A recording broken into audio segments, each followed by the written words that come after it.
all the sun sets at the same time across the country. So evening peak has no sun, midday has lots of sun. Great, but batteries are still way too expensive. They're still not as cheap as Ingula in terms of storage. So battery technology is getting better, but it's cost of cobalt, cost of lithium now is what's driving battery costs. And it's still invented in 1859. So we're getting down towards a number where you can start talking about it, but it's still not viable. I don't know why we're idealizing that, but that was my quick rant while we're not on there. Some tenders that I've seen speak to lots of experimental stuff for the 100 megawatts. Your mining houses, for instance, want to do their own hydrogen, and they're looking at fuel cells. And of course, there's going to be solar and battery. So I'm not entirely sure that it's going to solve Eskom's issues. I think it's more for showcasing and development. If you believe. If we said that Telkom was going bankrupt or SAA was going bankrupt, this country would not care. In fact, SAA we were relieved, I think, more than anything else.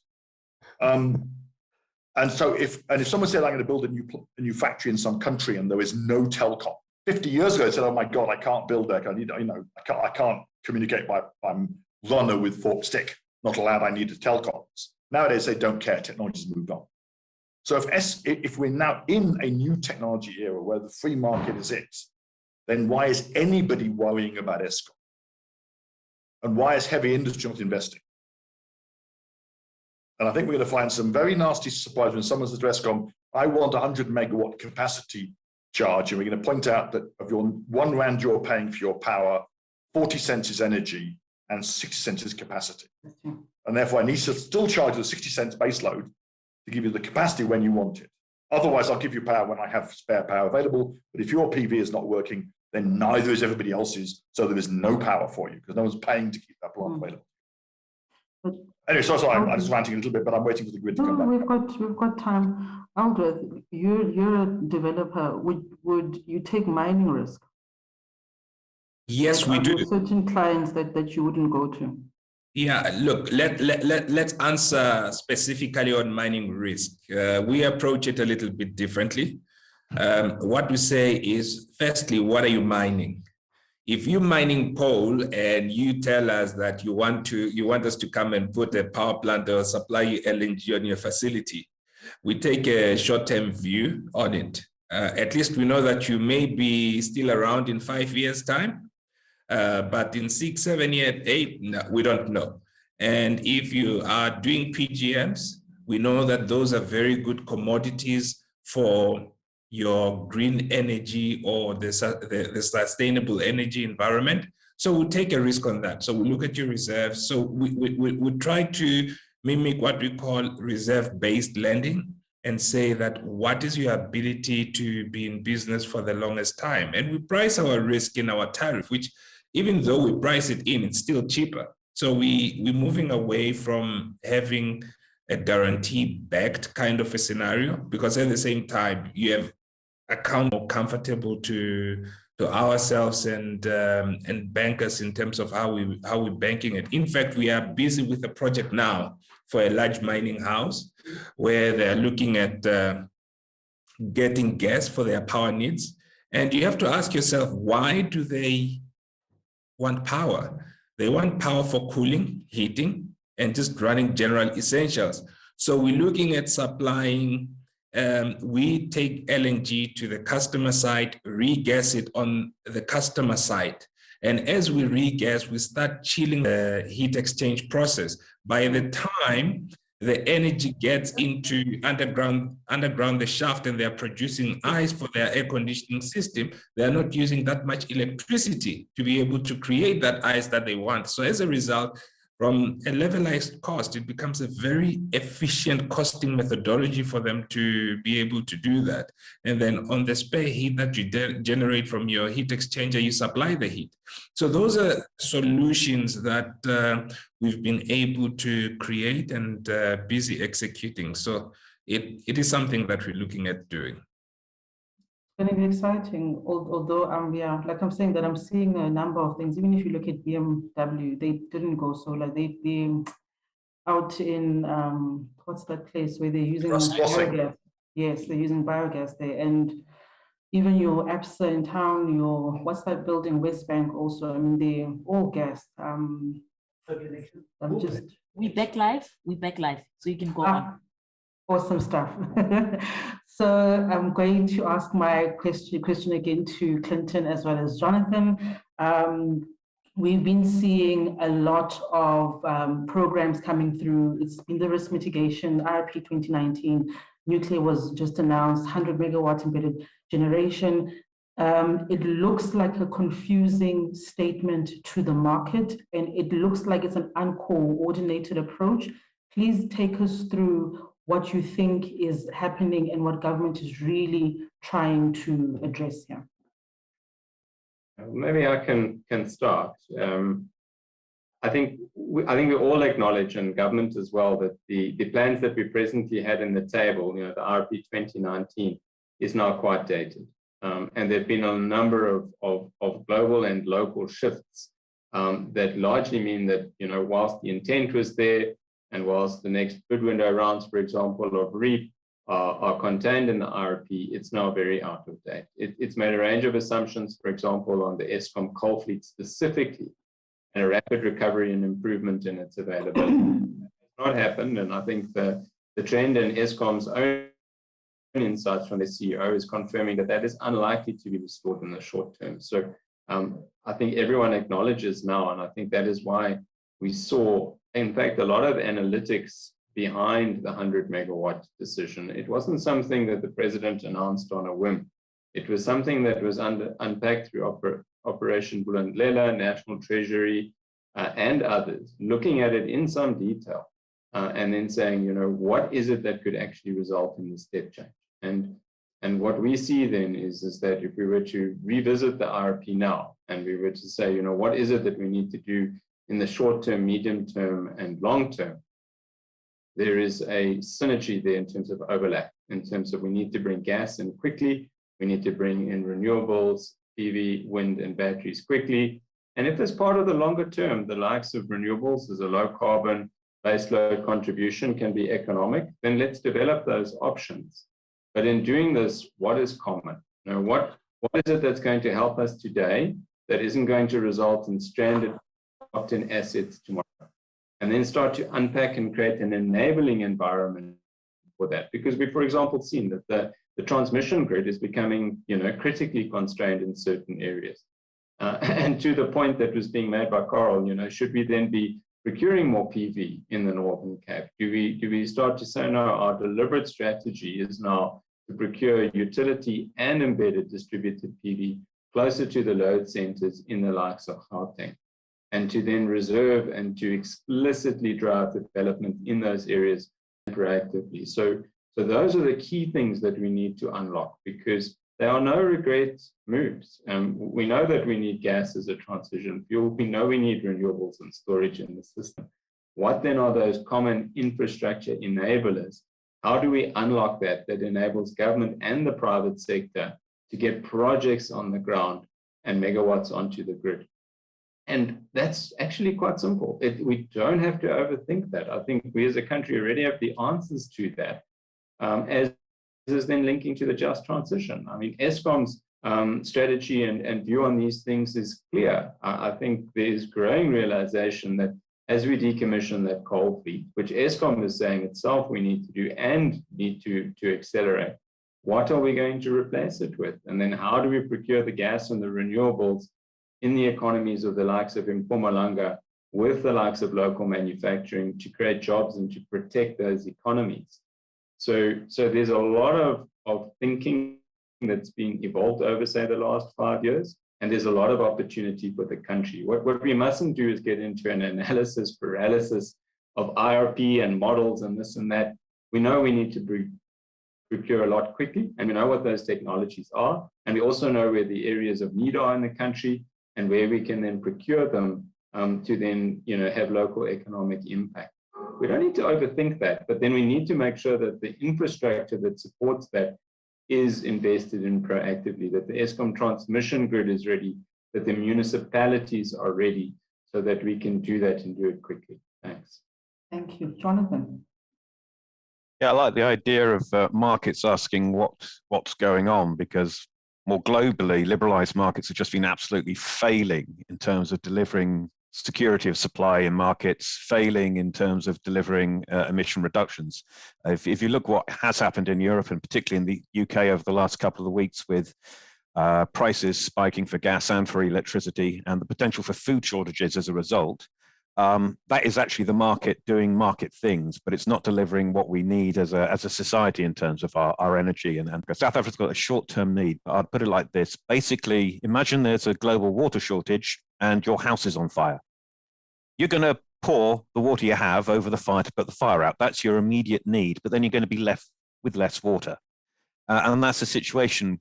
What you're doing if you're moving into using more fossil fuels, even going from coal to gas, you're fixing a problem with another problem. And then you're going to have to deal with that problem, and that problem is going to be bigger. So if the lesson is that it should have been back in 1998 that a clear, long-term, sustainable energy policy was put in place then, it hasn't happened, and that's why there is the issues there are now. That doesn't mean just firefight and fix the issues at the moment. Have to look at still the long-term plan, learn the lesson of not having that policy from 20 years ago and set one in place now, can start to bring in the longer term, fully low carbon, net zero energy system that you need. So I think that's a key thing. And I suppose one other thing on just transition as well, I think there's a vital point there. And one of the things about nuclear is that when you build a nuclear power station, it is a huge project with a huge number of jobs. And so you have a rolling program of construction that can generate a lot of local economic activity, local investment, and build up local skills. And the plants run for 60, maybe 80 years. So what you're doing is you are putting in place jobs for people in the places where the generation takes place. You're not providing jobs to the places overseas that are manufacturing, say, solar cells and wind turbine blades and so forth. So there is a benefit of having that investment for nuclear that needs to be taken into account when you're looking at the long-term plan, looking at all the economic, the costs, the different justifications there are for investments. They do need to all be taken into account. So whatever needs to be done in the next 6 months, in the next 2 years to address the problems of now, it's vital that that doesn't stop the longer-term look of what should be the target. Thank you, Jonathan. I think what's very clear is that looking at how we are going, this is speaking to, in the long term, looking at the economy, looking at industrialization, localization, looking at how does South Africa take itself out of what 2020 COVID has basically done, and perhaps using that as your base going forward. And I know that at the CSIR, that has been a key component of your modeling for our energy system. Are there any changes or perhaps additions to how modeling will happen in future, given all the disruptions that we currently face? It's an evolving environment massively, and the whole role of broader decarbonization of the economy, because this isn't just an energy issue. This is about supporting the whole economy across water, agriculture, infrastructure, and electricity is only half of energy. So we need to be looking at then how do we transition the likes of heating? How do we transition the likes of transportation? So I think the work there that Carol is doing in the Western Cape, for example, is key. How do you transition your local vehicle manufacturing market to sustainable fuels, whether that be through direct electrification in batteries, or with hydrogen and fuel cells, or even clean synthetic fuels. We as South Africa are globally positioned to be a global player in energy going forward. Not only in terms of exporting things like we've done in the historically, like coal and uranium, but because we've got good wind, land and sunshine, the ability then with these like Sasol have perfected since the 1950s, to be able to also, generate clean electricity on a large scale, producing clean hydrogen that we can then turn into whether it's ammonia or other clean fuels like methanol, and then supplying that into an international market that is going to need to decarbonize and will need those future chemicals and fuels. So within that context, when we looked at energy planning, say 5 years ago, we would have been largely electricity centric, would have been largely South Africa centric. Now, when we look at energy, we need to look at energy broadly, not the integrated resource plan, the integrated energy plan, not just for the country, looking globally and say, how do we compete in a global energy market where we can be an exporter of energy-based product because we are set globally, given our natural resources. And that's a very, very different problem and opportunity. We start to look at things not sort of myopically in terms of, we making trade-offs here, winners and losers in terms of jobs and economy and regions, but starting to say, now, how do we make the cake bigger as opposed to slicing up a smaller cake? And I think that's where we're seeing a lot of opportunity and where we need to just think differently as a country. We mustn't be self-limiting in terms of, and as a region, as Africa, we mustn't be looking at it just from a local domestic market perspective. We must be saying there's a much bigger opportunity here. And the likes of nuclear can play into that environment if it's cost effective. Also in terms of large-scale desalination of water, hydrogen production, there's a lot of opportunity in the space across all of the technologies. But we must also make decisions now, because we can dream. And as a science council, we might have the models and say 2050. I put it to you that follow the money. Where will the banks and the lenders put their money in now that they see our money on it? That they would be betting on a combination of gas storage, wind and PV, not because nothing else out there won't also be able to contribute, but because in all of those scenarios, that's going to be a very good financial return when one balances risk and reward. But a very different environment when we start to look globally as opposed to just start to think locally. And I think that's where we must really change our mindset here. Thank you. Now, Dave, there's the 2,500 megawatts of nuclear. I know that you're very excited about this. There is trepidation in the market. There's threats of court cases. Again, what is NECSA doing as an organization around the education around nuclear, not just nuclear power, but nuclear medicine, also the benefits of nuclear and how we can industrialize, localize using nuclear? I'm not going to speak on behalf of NECSA's corporate position, but I will go down that line somewhat more, because I think that we've discussed several things today. I think that the couple of things that came out from what Clinton was saying about the IRP being outdated, which is pretty terrifying if you think it's 2 years old. It's 2021, it's 2019 document, and contracting for anything takes about 18 months. So if we're going to say that a 2-year-old document is rubbish, that means you can't contract for anything ever. Just context of the discussion. I'm going to put some thoughts around that, and I will pick up on the IRP being outdated. I think a couple of things have changed in the IRP. Then I'll come back to the nuclear discussion, if I may, and spend a few seconds on the nuclear discussion and the quote pace and scale and economics and all that. IRP has a couple of things I think that were in there, which realistically we now look back and say they were wrong. And I'll just put those on the table. The first one is clearly Eskom's availability of its plant. Clearly, we can debate that for a long time, and I certainly was deeply involved in that until 2018 when I actually left Eskom.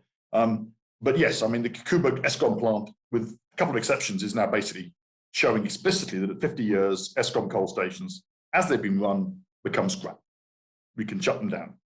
And the second one is that any financing of a coal solution, in other words, a new build coal, is essentially off the table. Nobody's going to finance new coal. It may look good, it's not going to happen. The two IPPs that were approved have both collapsed. I think there's no point of it. And the other one to go with that is the Core Abasa 2,500 megawatts, so the Grand Inga 2,500 megawatts. Realistically, it was a nice idea, but basically there are too many countries between us and Grandinga, and it's too far away, quite bluntly. So those are a couple of things. The other thing I think has come out recently in discussion, and it was ignored in the IRP, was the grid strengthening costs. I mean, it's worth bearing in mind that the Northern Cape's been discussed several times. Well, at evening peak, the 4,000 megawatts of power lines that feeds from the Northern Cape into Mpumalanga does nothing because it's virtually all PV. So that's just a bit of, there's some problems in the situation. And I think natural gas is also interesting because I think natural gas will have the same environmental concerns in the next few years that coal's already had.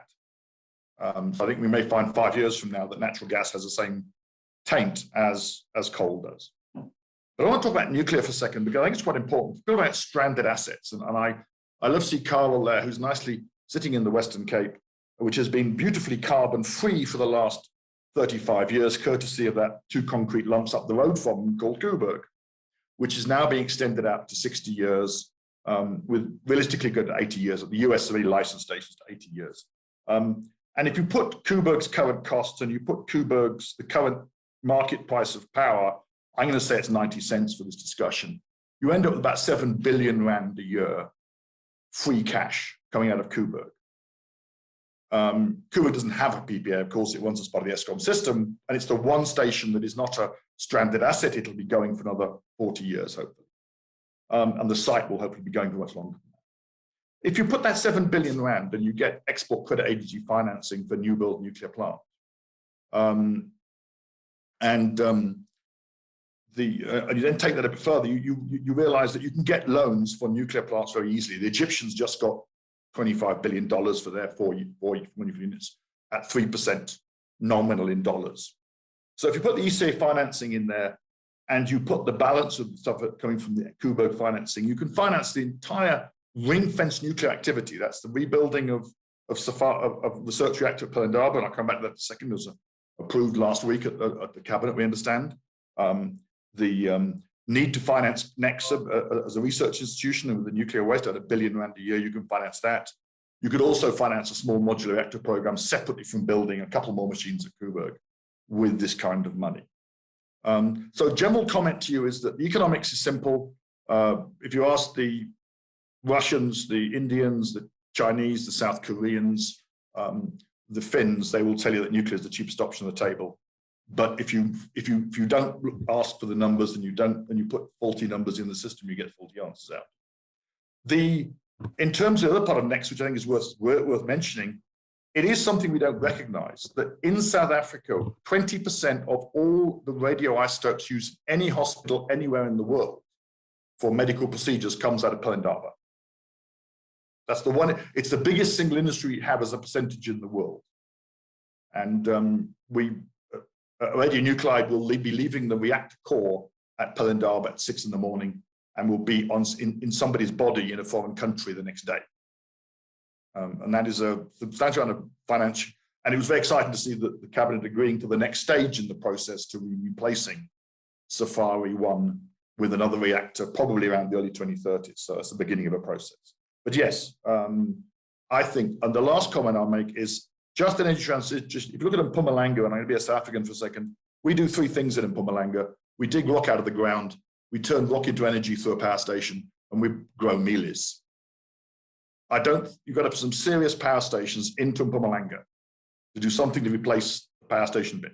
And the value of those sites with the HV lines coming out, transmission lines coming out, the very much brownfield sites that have environmentally no impact, and the population development, I think that we've got to build a serious industrial process in Mpumalanga, and replacing the 34,000 megawatts of large coal stations with small modular reactors over the next 20 years would be the way to get Mpumalanga back into business again. And it will be no long-term concern, because you wouldn't have an infrastructure that you can't use post 2050 because of gas. And I hear the comment from the gentleman on the gas side about gas, about net zero CO2 gas usage. I find that somewhat difficult. There's use for carbon. It's like Eskom trying to get rid of its fly ash from the coal-fired power stations. There's millions of tons a year made. There is a company which sells fly ash to make bricks. It uses about 2% of what one power station makes. So there is a need for CO2, but it's tiny compared to the production of CO2 and leak methane in the world. So you asked me for a little rant, you got one. Lungili. Thank you, Dave. Carl, we are seeing more and more homes going off grid or partially or still grid tied. I'm one of those homes, and so are you. And the question then becomes looking at the growth plans that Eskom has, for instance, and what is being modeled out there.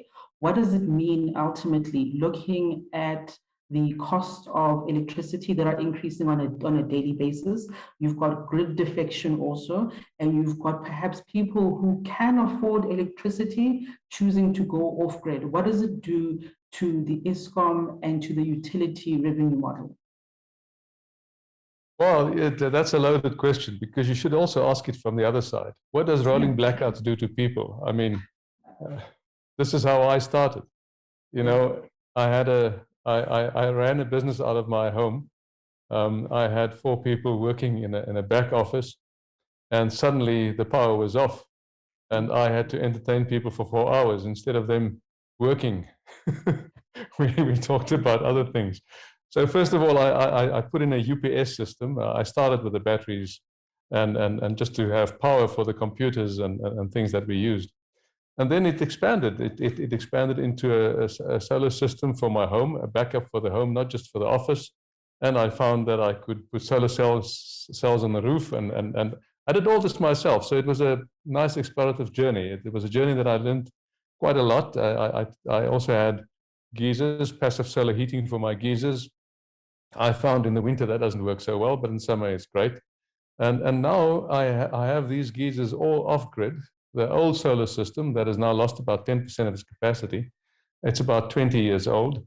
It's still powering the geysers. It doesn't power the homes anymore, but it powers geysers. And I've already replaced one of the geysers with a heat pump, so my demand is much lower. I have 6 units on the plot that I live, my own house, and then 6 other units. I divided the previous office and the previous house into smaller flats. So I have 7 units on the plot, and I'm totally off the grid. The others are partially off the grid.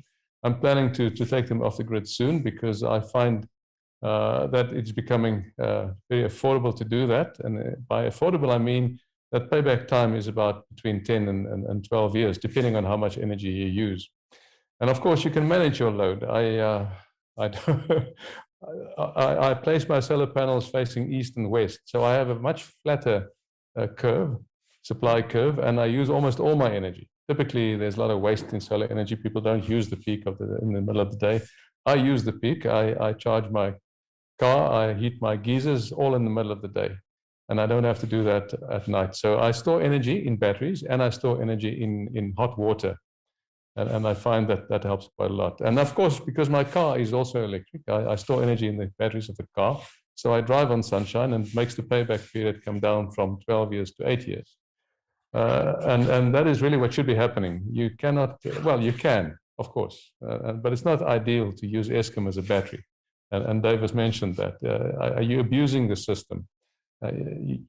Of course, if Eskom has got big storage, that is the way to go, because then you can all use the same storage and you don't waste money buying storage for everybody else. But that is not there yet. And I think municipalities should be doing that to help themselves in terms of managing their load and cost towards Eskom. But you were talking about the smaller people, and that is what can be done. I mean, I didn't start out with this with stacks of money. I started with a small amount of money. I bought 6 batteries. And as you get the savings, you have more money available to expand. And that's how you start. This journey of mine is now about 15 years old. And I'm totally off the grid in my car as well. So it's not an overnight thing. But I believe in South Africa, if you want to start this, you should train people. Train people to understand energy. How many people do understand energy? It's becoming a crisis, and it's a central thing to your economy. People need to understand energy. They need to understand how they use energy so they can use it efficiently. They need to understand how they can harvest energy from the sun, from the wind, wherever. so that they can do it themselves. You train them and then you empower them. You make it possible for them. You create an enabling environment so that they can do this themselves. And if you have many people doing this, then energy becomes a lesser problem. I'm not against any other energy sources. I'm just saying if you want a quick win and you want people to empower themselves, in a country like we have, where a lot of people are without jobs, train these people, get them started, make the technology available to them, create an environment where they can play with energy and learn about energy, explore various ways of generating energy, supplying their own needs, understanding their demand curve. I think then you have a population of people that are energy aware and understand how to work together with each other to get a solution for the crisis that we are in. Thank you. Now, Karen, if I want to be a mini Carol, or or I'm a corporate or an industry, and this is the route that I'd like to take, what support can Sanedi provide me? That's a bit of a loaded question. I actually came off a chat earlier this morning with somebody who said, my friend in Botswana said that you can get my house on solar. And I sort of said, well, what kind of solar? What do you want to do? And he said, just solar. Ooh. So this is also something that I want to pick up on what Carl said, because this is something that is cross-cutting. So it's really at any scale. But Carl said understanding energy. Yeah. And I like that expression because, Carl, since we last saw each other, I've actually developed a series of seminars called Understanding Energy. Excellent. Well which done. I deliver on a regular basis to anyone who will listen to me. And the concept behind it is really for people to do exactly that. So they are not technology heavy seminars. They are in fact information seminars. They're for anyone who wants to listen. And what I talk about is understanding energy, and then understanding energy in South Africa. Mm-hmm. And what are your options in there? And one of the main things that I think that understanding energy needs to contain in it is people need to, the human factor is very important. So if people don't grasp and understand what is required of them for their own energy requirements and security, it's not going to work anyway. So like the guy that contacted me this morning and said, make my house solar. So I said to him, right, what do you want? Do you want a solar water heater or do you want solar electricity? And he said, oh, is there a difference? But I get this a lot, and I get it across the scale. I get it from homeowners like that, but I also get it from industry people saying, we want solar. But I keep saying to them, so to understand solar energy, the sun gives us two types of energy, heat and light, and we can use both of them differently. So what do you want to do with them? And how are you going to use them in the best manner? So my first step out of the gates is go energy efficient in both spaces, electrically and heat. Go energy efficient so your demand is way down. Why? Because it's going to bring your costs down ultimately. If you can bring your demand down and still function normally, so it's not that you have to now, suddenly stop showering. You can still function normally, but the way in which you do it needs to be executed in the right manner. So, for example, as Carl said, with his showers and his solar water heater in winter, not so great, so he has to top up with electrical. You have to be willing to adapt to that. I put PV on my roof earlier this year, so I started off small with and did it like Carl in increments. So last year on Women's Day, I empowered myself by putting in a battery backup system in the house myself with the help of my dad, who's a genius in these spaces. So he and I cut holes in the wall, wired up a battery system, and essentially that battery was then charged by Eskom, so that when Eskom goes down, at least I still have electricity coming into the house. But I'm still paying to charge it up. So I saved up enough money to put PV on the roof. Now that battery is charged by the PV on the roof. But what it means is I cannot be doing ironing and have the kettle on and have the geyser running in the middle of the night, because it's going to drain my battery. So I have to change my behavior to suit my energy source. What I often say to people is, sorry, Carl, but what I say to them is, don't go off grid. It's not good for you and it's not good for the grid. because Well, you know, I push the limits, Karen. I know. But really, it's not beneficial to either. You can supplement your energy supply after you've become energy efficient, and then you can actually use the grid as something that is there when it's necessary for you to be able to tap into it. I mean, with my PV that I put in, we had quite a lot of rain. I think it was around May, it was late rain. And I must say, we had about 2 weeks of clouds, and the battery and PV systems couldn't cope. They needed Eskom as a backup. So if I had gone completely off Eskom, I would have been sitting with power challenges or electricity challenges. So it's things to consider. So now from Sanedi's perspective, we offer sort of not so much, I mean, I'll give you advice in the domestic space based on what I've done myself and you know, colleagues and things like that. But looking at a larger scale, you know, what are the options? So like I say, first thing out of the gate, energy efficiency. Energy efficiency comes with tax incentives that are already in place. Those tax incentives are administered through Sanedi. So if you can bring your electricity consumption down, you can then claim tax back on that electricity reduction. So there's that Sanedi already administers. There's a lot of technical expertise where we can look at your systems. And in fact, I'm doing more and more of this lately. I'm doing some significant work actually with the South African National Defence Force, where we're looking at primarily energy security. So at first, when I started working with them, I thought, oh, they're going to want to cut costs. Yes, cost cutting is a benefit, but the main thing is energy security. So they're looking for energy solutions that will allow them to have the energy they require at any given time. And this is something that's, I think, what we all want. Everybody across the board. Industry needs it as well. Industry doesn't want to have to shut off for 3 hours, because switching on and off their processes is not 3 hours. It takes them hours to boot up and hours to come down every time. So then they lose a day's worth of work.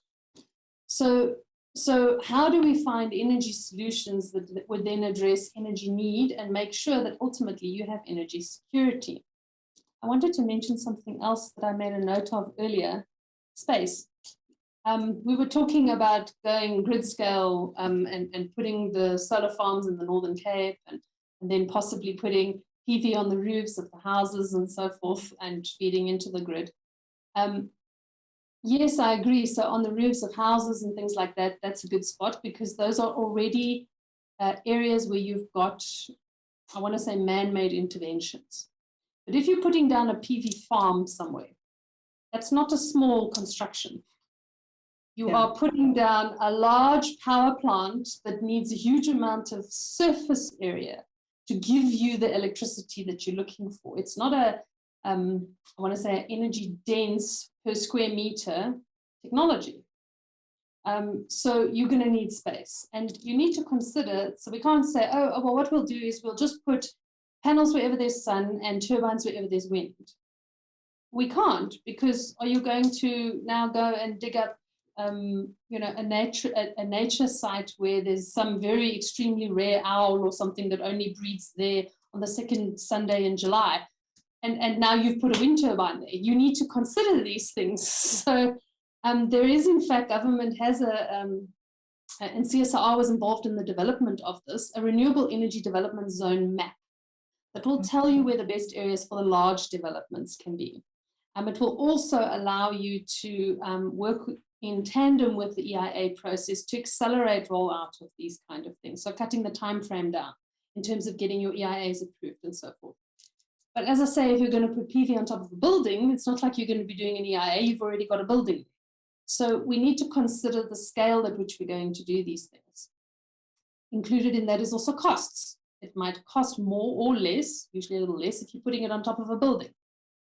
So there's a lot of things to consider. And you can look at this from your house right through to industry and large scale farms. Thank you so much, Karen. We've got a question. Yes, we've got a question from Vivian, and they want to know, do you find heat pumps work more efficiently than solar for heating water? Now, I'm opening this to anyone who wants to answer. Heat pumps or solar for heating water? Hey, do you want to tell them? I was just going to say, Clinton, do you want to tell them or shall I about what we're doing? You go first, Clinton. I've just finished speaking. No. It's a wonderful question. So, I mean, those are the practical issues that we need to understand, because you can turn sunlight into heat, directly through a thermal panel into a geyser. You can put it into a PV panel that might go directly into an element. You can do it with a heat pump. Those have got very different operating costs, different risks. Heat pumps require, maintenance and replacement. And so one needs to look at that. So we, for example, are partnered there with Sanedi, with the Solar Thermal Lab. We've been working with Karin and team for the last sort of 3 years on that with international partners. And we're now proceeding with the next phase of that to create a solar thermal lab where we'll be testing exactly those technologies and saying, okay, in a South African context, with our equipment, our ambient heat conditions, what is the real operation and efficiencies and costs of these technologies? Doing that on pilot scale on our campus in partnership with Sanedi, and then being able to provide consumers with a choice and say, look, these are the different technologies. Depending on what you want to do, this is then what works best for you. Because if you're looking for high-grade heat, that's going to be a very different environment to looking to just raise heat to heat the water in my home to be able to bath and shower.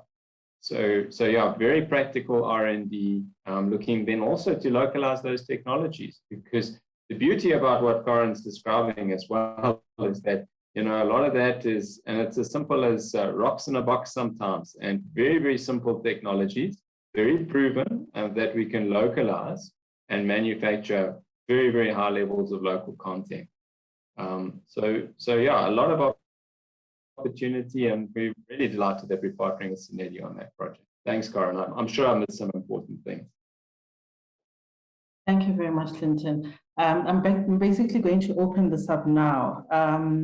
A question that we've been battling with at my institution, and I know that a number of places have been battling with this, and it's a chat that's been happening on the timeline now. You've got California, you've got the UK with the energy crisis now. You had Texas, was it last year during the storms and floods? Earlier this year. Was it early this year? And they had a gas supply issue. We've got the UK gas supply Brexit issue. You've got California, and there's that part that says, is South Africa following, or is there a risk that they could be following the same trajectory? At what point do we alter? At what point do we say, we as South Africa, perhaps this is what we should be looking at? And I'm opening this up to anybody, really. If I may, there's been a comment about the IRP, the previous one, 2010, and the 2019 one.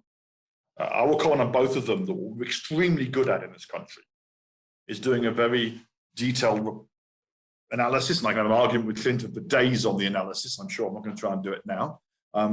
But we then got the plan, and we then ignored it. We largely ignored the 2010 plan. Yes, there are things wrong in the 2019 plan, but there are things in there which, and I don't think they're actually credible, but we haven't done things that were in there. And so I worry that we have at one level very good theoretical discussions about what the world should look like. Yeah. But at a practical level, you get very disjointed discussions. And I'm not going to get in an argument about the renewable programs, say we had week 1, week 2, week 3, whatever it is, and we then had a long pause. We could argue for 3 hours on whether Eskom was right or wrong in trying to avoid signing it, and whether that's not important. The point is, we had some kind of policy which we then explicitly didn't follow. And it was all at that point inside the IRP 2010. So I'd argue, where's my 9/6 of nuclear? Because it was in the plan and we should have built it. And you asked about when do we build nuclear plants. I heard a lovely statement yesterday which said, the best time to build a nuclear plant is 20 years ago. The second best time is now. In other words, we always put it off. And that's the long-term, short-term discussion we get into. So I think the problem is, but I think the reality is there is a much wider problem. That if we look at the world, at the countries that have gone away from what I call the 1980s view in South Africa of how you do your grid system, and moved into the new mode, in the view that the new mode is going to fix their problems, they've almost universally not done so. they've almost universally ended up with worse CO2 emissions profiles than the countries that have done the old-fashioned routine. And they've ended up with bigger grid problems than the old. And they've all said, it's a short-term problem, it'll go away. They've all said that. So you look at the US and you look at the fact that being the regulated and deregulated states, there is almost no difference in price. Some are more expensive, California is more expensive. But also, the Americans stopped deregulating in 2000. They did no deregulation post-2000 because they suddenly realized with California that to walk back some of it back. There was something. So I think I'm worried that at a central theme, I have a vision which says that we have a utility systems that we provide and we have a free market commodity things that are established. So telecoms used to be a utility. It was an enabler for the economy. It's now a commodity. Technology has changed on the cell phone in the mobile. Airlines, similarly, there used to be a state airline because the airline had to be there because nobody else would fund a national airline. That's clearly untrue. You can now get, I believe the belief that the power industry has moved into the totally free market situation is fundamentally flawed. And I think that's the trouble I've got. And I heard the comment from Carwin who said you shouldn't go off grid because it's good for the grid and for you to be grid tied. I disagree with Carwin. Hogwash. That means at the evening peak, everybody is trying to draw power out of the grid. And we have a situation in California, for example, which is mentioned before, but also elsewhere in the world, that California is well known, that over half the days of the year, the grid price of power wholesale goes negative for a limited period. That's a market failure. And it's distorted by the fact people say, no, we must, because the value of the energy is not the value of the commodity, of the utility. I'm paying £3 a unit for the light that's keeping me alight now. 40 cents of that is for the coal. £2.60 is to make sure when I turned the light switch on, it came on. Batteries are the great new future. We still use lead acid batteries. They are still the lowest cost battery storage for your motor car starting system. It was invented in 1859 and all its cost is the cost of materials, that's lead. We're nowhere near batteries being viable. So sorry, but I think we're in danger of saying, so the national problem is we create a policy, which we can argue over, and then we completely ignore it. And we do something else because of pressures.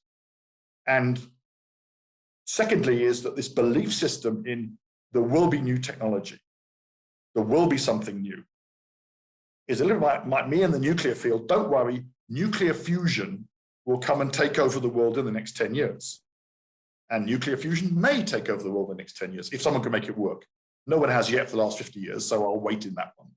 But we cannot bet the country's future on a technology nobody's found yet. And we've got to think about how we're going to get the energy source. And economics are very interesting how you apply them and how you apply them. And at the moment, some of the economic applications look very weird to me in terms of how they've been used to justify projects that make, for example, with unkindness to you, Lungile, DBSA projects make money from the marketplace, even though the net effect on the economy is negative. With that, I will pass back to you. Aaron, is there a comment coming from you? For me? Yes. I'm just enjoying the conversation. I think if you read the chat, it's also equally interesting. Absolutely. No, I think we should look at different ways to solve this problem. There's no one single way. I think a number of solutions should be implemented. There should be an environment that we can do this. I mean, we talked about Eskom, and if it's good for Eskom to go off-grid, on-grid. I mean, you should also ask yourself the question, should Eskom now compete with the small guys? I mean, Eskom is massive. Yeah. Maybe Eskom is not that massive anymore with all the debt. Maybe it makes Eskom a little bit smaller. But Eskom is a coal-fired power station, and it's got big reserves and everything, and now it wants to start competing with the small guys that are entering the solar PV market. Is that correct? How in terms of competition, is that fair? I mean, they kind of almost have a monopoly, owning everybody's connections and all. Maybe it'll change now if Eskom breaks up finally. We will see. But these dynamics are very interesting, and I think There's also been some reference to a free market. Yes. Our market's really free. And when you are prevented to do something that you believe is good, and you follow the standards, you follow the safety standards, everything, and you're not allowed to do that because there's something like NERSA telling you not to do it. Yeah. I mean, there's got to be regulation, there's got to be rules. But I mean, in Africa, sometimes people are just so sidelined by all these rules and all these regulations that they cannot participate in the economy. And I believe that is not the best solution. We need to try and make space for everybody. And I'm not saying we should allow faulty installations and unsafe procedures and things like that, or substandard things. But you should allow people to enter the economic environment, to make a small profit. If we just need that. We cannot rely on the state to provide everybody with jobs. Yeah. We should allow entrepreneurship. We should allow people to look after themselves, to create their own sort of energy supply if they can, and maybe then grow bigger and create it for the village around them. And because it's going to take a while before the grid reaches these people, and it might be never. So I want to come back to that, because we always think about what is good just for the nation in big stuff. I mean, Dave is talking about big stuff. Yeah, it's not small things. Yeah, not anybody can put up a power station in his backyard, but many people can put up a few solar panels on the roof and get the benefit from that. And if we follow the electricity price increases where it's going to become very, very expensive. And so with battery storage, it has got a payback time much shorter than the life of the product. And I believe that to me tells it's viable. Tell me it's viable. And I'm not doing this because I just want to explore and experiment. That I do as well, of course. But I'm doing it because I'm saving money.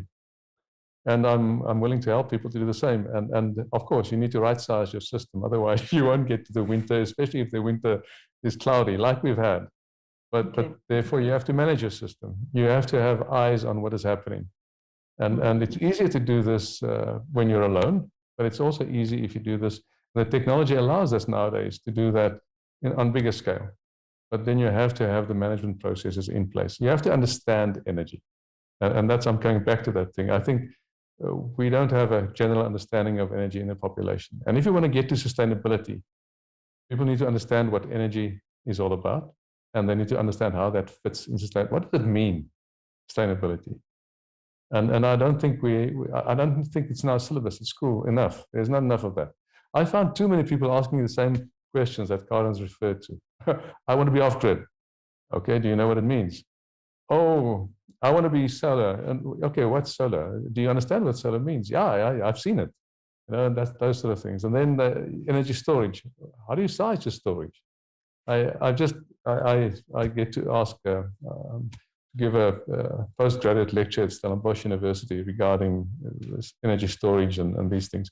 I start with a hamburger because a double Big Mac contains 19 megajoules of energy, and your body needs energy to sustain your activities daily. 3,000 calories. That's what your body needs. So I start with that so that it becomes personal. And that helps people to put energy into context. But I make it very simple. But I mean, you've got to make it possible that the normal guy in the street can touch energy. Can say, I've got a grasp of that. You mentioned something very key around, free market and what might be deemed as anti-competitive behavior from an ESCOM. But ultimately, would this not benefit consumers in the long run? Because ultimately, all they want, yes, is security of supply, but they're also looking for cheapest tariffs that they can possibly get.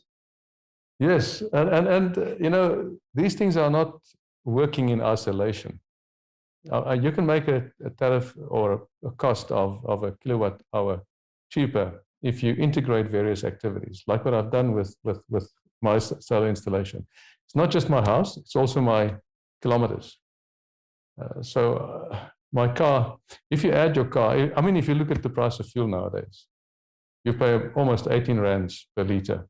When last did you pay that 18 rands per liter when the oil price was $150 a barrel. Mhm. Now it's sitting closer to 60. You can ask yourself, so why am I paying this high price? Mhm. It's because the tax then was 35 cents. Now the tax is 35%. Now it's 65%. And you can ask yourself, why is that? It's because the government needs money. It's very simple. So if you then look at a village in Africa, and I mean, everybody needs mobility. You need to connect. It starts with pathways. We all walk. Now we use cars. So if you had a village and these people have very simple electric vehicles with a battery inside the electric vehicle, that battery is also storage for your home. It can power a clinic, can power a school, can power your home. And you use the peak energy that's available during the day to put energy in the battery. So your mobility as well as your home, all these things work off one battery. So you integrate these things. And that's on a small scale. If you do this on a bigger scale, of course, it becomes easier. If we just look at the evening dip between the evening peak and the next morning peak, we have about 38 gigawatt hours of energy there. That's enough energy to recharge the batteries of a fleet of 2 million vehicles, each driving 50 kilometers the next day. If you do that, I believe Eskom can reduce the price of electricity. If you do that, you attract energy-intensive companies to South Africa again. If you do that, the economy grows. So it's a chain reaction. But you have to manage this, and that management should come centrally, but then you enable people to make this happen. And I don't see that currently in South Africa. I don't see that enabling environment. I don't see that free market. I don't see that encouragement of entrepreneurship.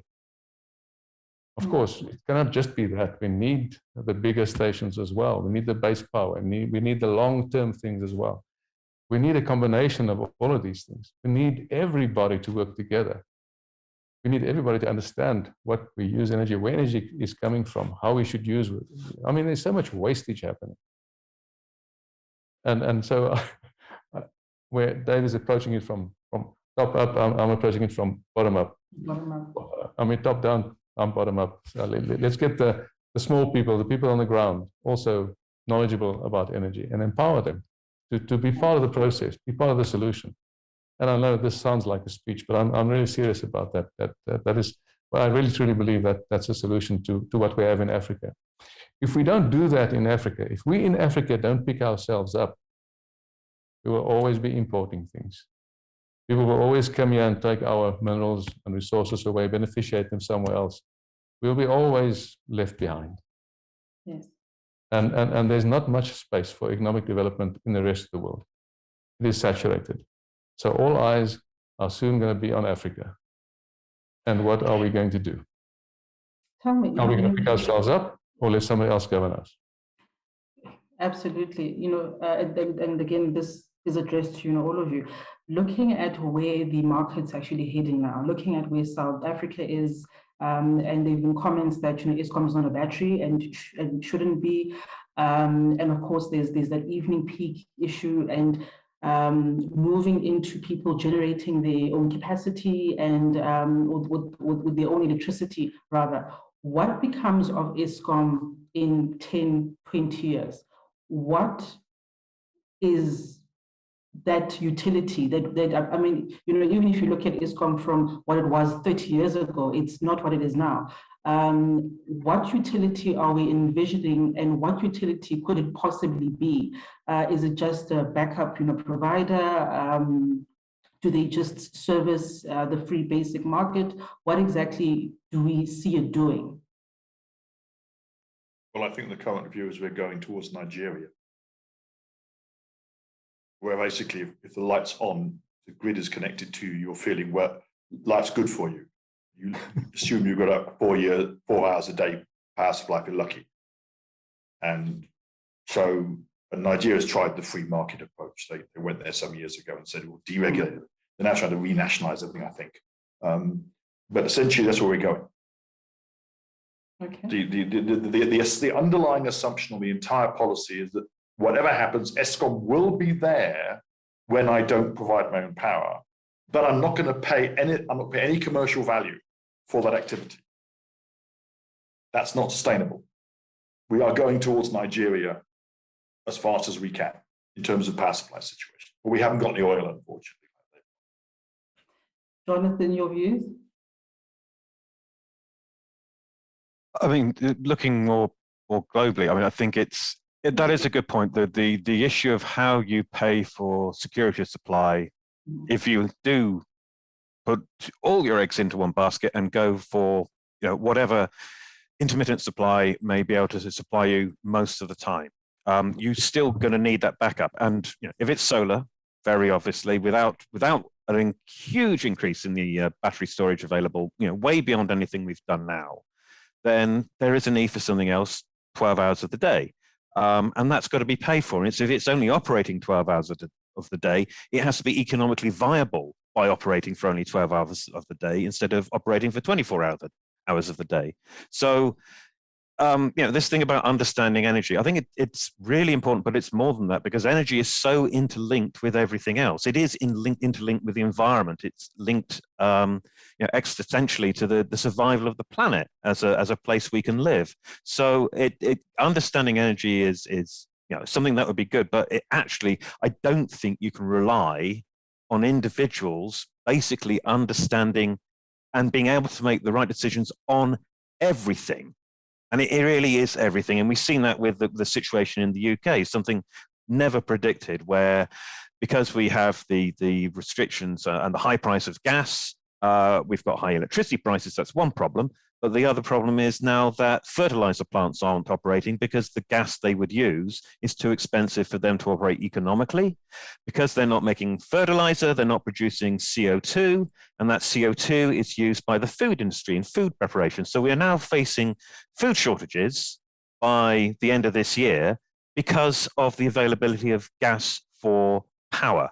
And that is an interlinked thing, which I don't think you can expect anybody to understand. So that bottom-up approach is good, but there has to be a recognition that there are global problems, and not everybody is going to be the president of the world and come up with a unified policy, all of them agreeing what we should do as a planet collectively that will get us to where we need to go. So I do think that there does need to be some bigger picture looking at it, as well as looking at empowering people on an individual level, especially if they want to make choices by going ahead, more advanced, going ahead of the game in terms of installing their own solar panels, if they've got the money to do that, if they've got the roof space to do that, because there are millions, billions of people who won't have that capability now.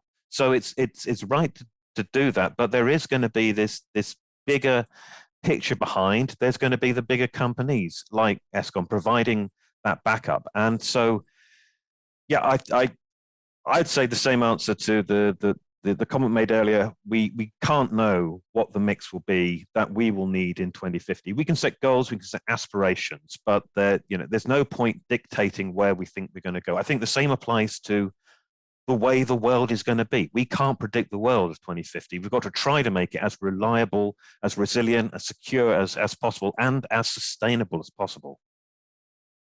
Thank you. So we've got some questions coming through, and the first one is to DNG. So we're talking gas, right? How soon can we get gas in the country landed, operational? Is it part of the short-term projects or part of the long-term projects? Lungile, we've got LNG coming into South Africa on a smaller scale in approximately 5 weeks' time. So we are officially making history in terms of bringing LNG into this country. So that part of reality is happening. On a bigger scale, we've got LNG coming through our floating storage unit around about March next year. So yeah, that is in answering your question. So when can we start seeing these gas to power plants and the possible conversion of Eskom's fleet as well?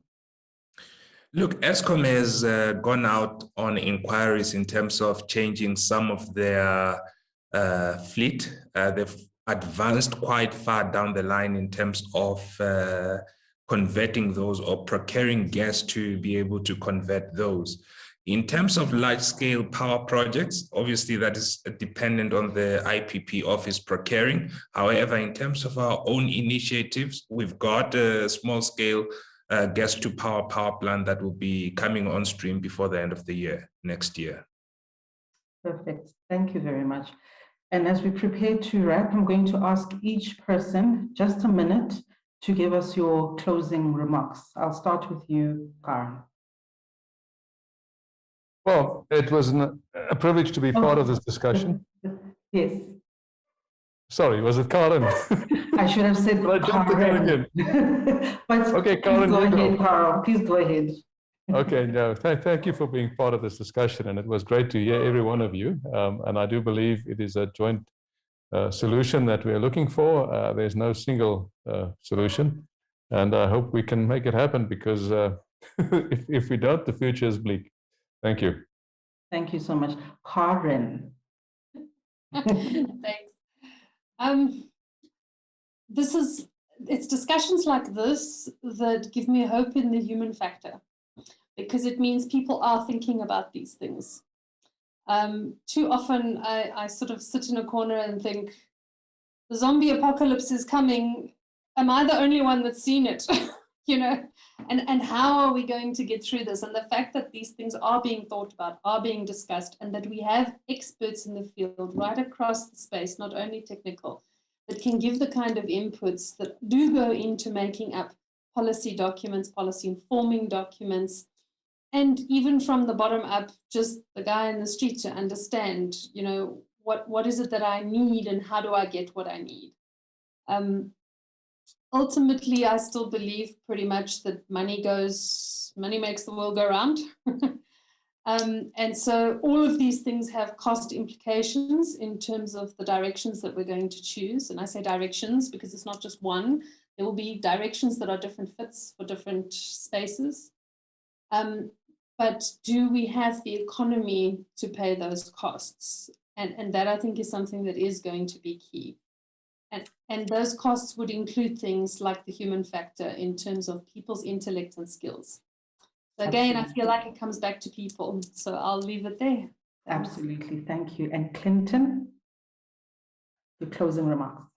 Thank you. I totally agree. It all comes back to people, and today's comments around implementation, it's just so true. We can have the very best policies, we can have the best plans, we can update them every 6 months, but if we don't act on our decisions and where we see opportunity to implement, and it doesn't have to be perfect. You know, one doesn't have to have perfect foresight, and one doesn't have to have perfect plans, but one does need to make decisions, and one needs to be suitably bold. And a big part of that is taking people with in terms of the education. And the question of where do we see Eskom in the future? I mean, I see a bright future for Eskom, but it's a very different future, and it's for different parts of Eskom. I mean, Eskom will decommission its coal fleet over time. I think Eskom, with a lot of partnering and support locally and internationally, will transition that into new different types of clean, sustainable energy, and it's going to have a far larger power generation fleet than it does today, and it could be generating great incomes for the economy in terms of also connecting clean, renewable energy sources that are taken into P2X export markets into the likes of Japan and Europe. So I see the opportunity for Eskom to drive the economy, to create new markets, new exports, by being its connecting role and to be the last mile, and to be connecting people, and the role of municipalities and Eskom's role in the likes of off-grid infrastructure, and to complete universal access, and to get energy, clean energy, affordable energy to everyone, and then of course into the broader continent. So there's a lot of great opportunity for Eskom, but these need to be homegrown solutions. We're not going to implement what California has done or Australia have done.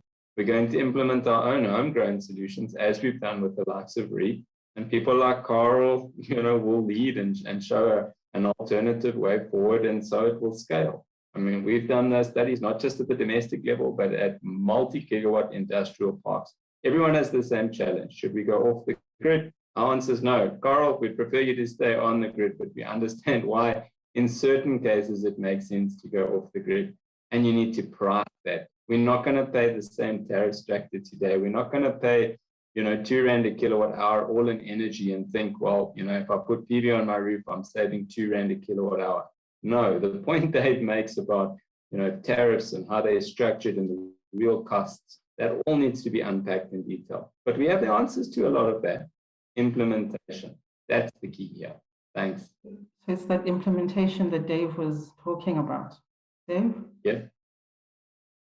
Okay. I just want understanding energy, and I've been accused of being the top-down person, so I'll stick with that discussion.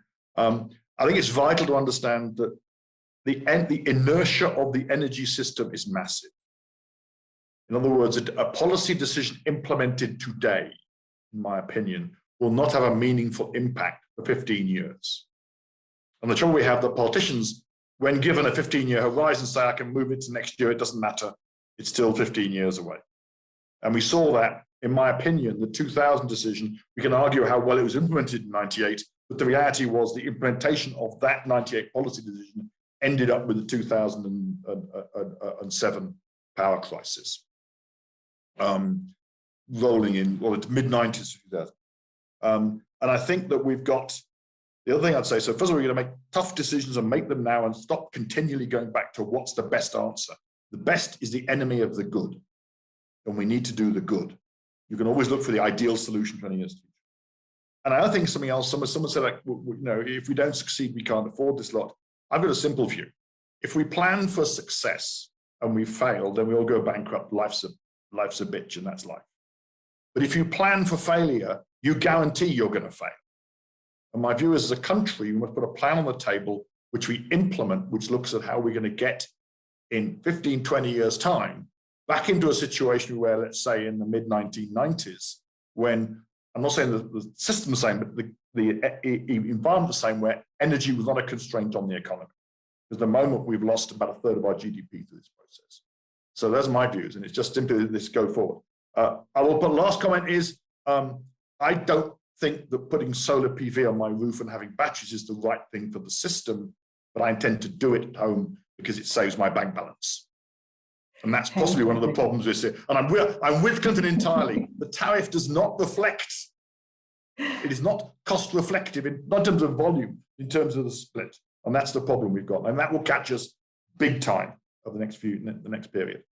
Thank you, Dave. And finally, Jonathan. Thanks, and thanks to everybody on this discussion, and I suppose thanks to everybody also who's been listening. I hope you found all our comments to be interesting and make you think. And I think the main thing would be that then transfers into action. I think there's 3 words I want to use: optimism. I agree. If you look at the climate field, the energy field, then you do start believing in the end of the world. You do start believing in the zombie apocalypse. And as soon as you start considering something going wrong, what you're doing is beginning to accept it going wrong. And we absolutely have to reject that and actually look for something that works. But we can't mistake optimism for complacency.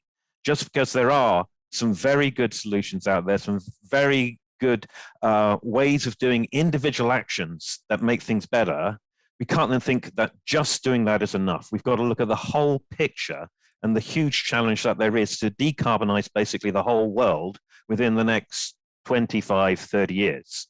And so that leads me to urgency. Basically, we got to get off Zoom as soon as we can and start doing something instead of talking about it or writing a policy paper or writing a next edition of a policy paper. We agree, absolutely. We've got to do what can work and what can help and get out there very soon. And that doesn't mean doing the short-term fix. It means urgently doing the sustainable long-term fix and getting us there. That's the vital thing we need to do, and something I hope that we can all commit to. Thank you so much. And then just finally, we've got Aldous, if you can please close for us. We've got 30 seconds, please.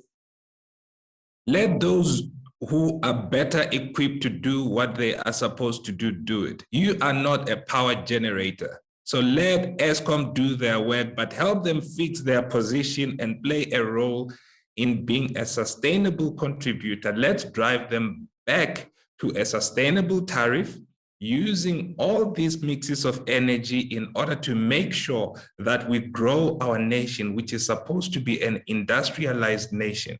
which needs cheap power and lots of it. And that way we can empower everyone. So if you become your power generator, that guy that can't afford the solar panel means that you're leaving him out. So if we can drive it in a sustainable manner, we all win. And I want to thank everyone today for participating in this insightful session. I, for one, has learned a lot. And I am sorry, I drive a V12, a W12. So I guess I have not yet repented, but yeah, I appreciate those who have gone EV. Thank you so much, everyone. Thank you, everybody. I've had a wonderful time moderating this panel. I hope you got a whole lot more than what you were looking for. And until next time, thank you. Thank you so much. The truly an engaging panel discussion right there. We do have some questions, which I wish to share with you. You can then delegate who can answer them as short as possible, preferably I think max 5 to 10 minutes. But I'm going to read out the questions that the participants have posted on our virtual platform.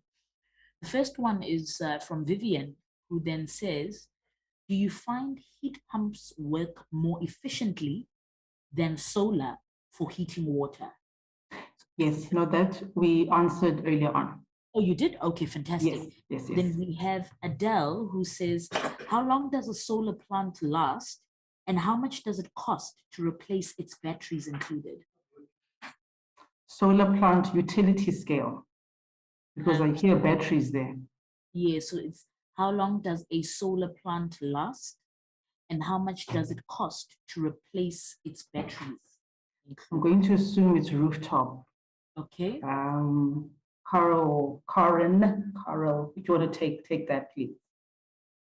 Maybe I can just come in here. So when you say solar plant, it makes it sound like it's a power plant, so it makes it sound very large.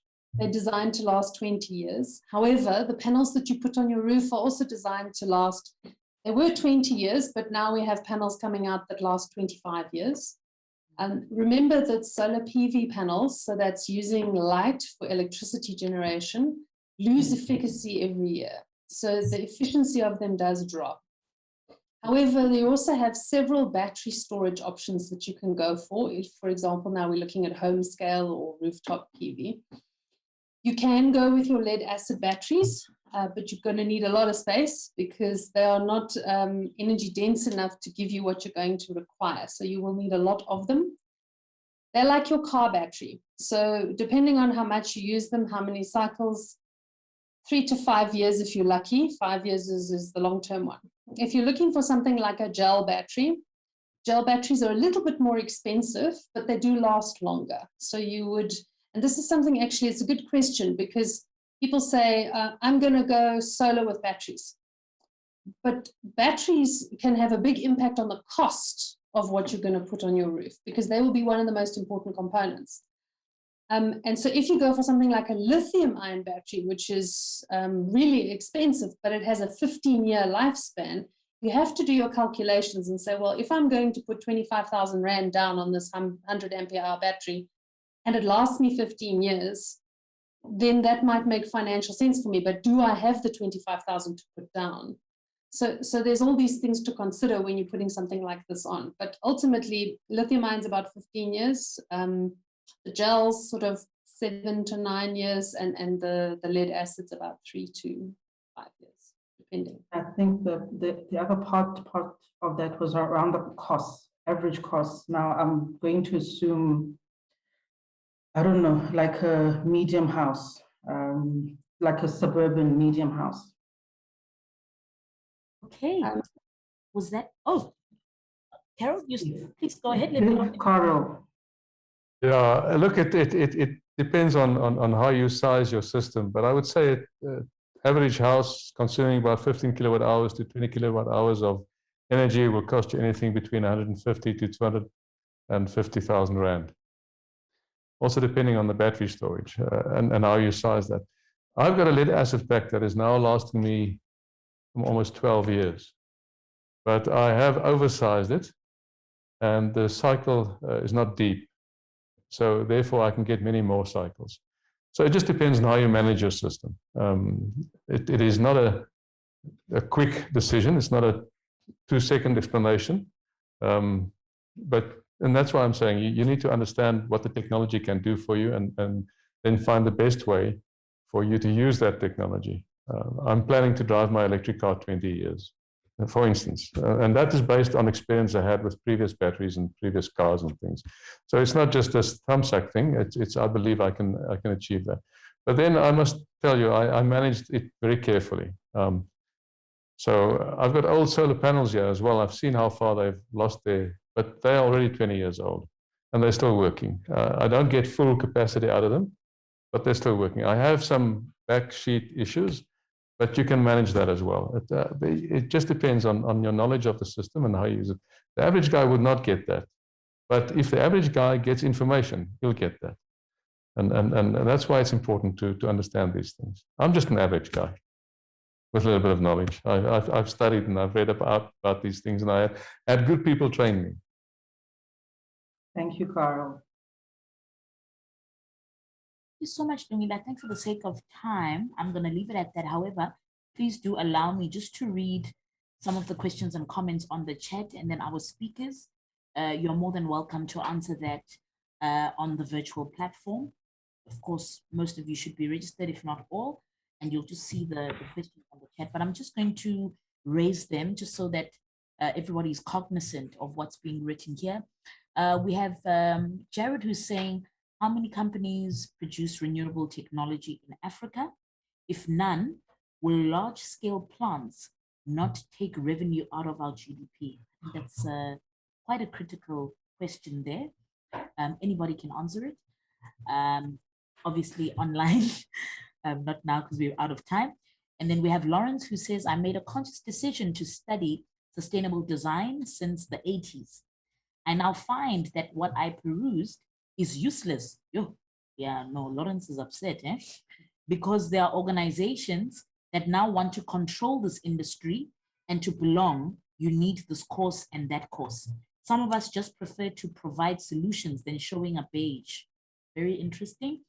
Lynette has commented to say, thank you for a great discussion. Zanele says, great discussion. And we have Adam that says, what a great discussion. Carol rocks. So Carol, you rock. And everybody else. So thank you so much, ladies and gentlemen. We truly, truly appreciate the discussions that have been had. Very much thought-provoking, particularly one of the panelists just said that we need to commit to long-term strategies urgently and not focus on the short term, which is taking so much time. I think that was a great way to conclude the discussion. Lungile, you've been a great facilitator. Thank you so much for your time, and thank you to your panelists as well. Thank you. I am Aldwith Mbalati from DNG Energy, a company that specializes in producing clean, reliable energy for Africa. Because today, reliability is no longer the norm. You will have noticed that we have serious issues of load shedding, of services being interrupted, and we are that company that has gone back to the basics to say, if someone is going to be paying for a service, at the very least, your service needs to be of high quality. And fortunately, we know what high quality is, and part of high quality delivery is all about reliability, it's all about consistency, and it's all about delivering 100% of the time in order to give you a peace of mind that whatever you want to do, you can always do, because you have that reliable partner offering you an essential service.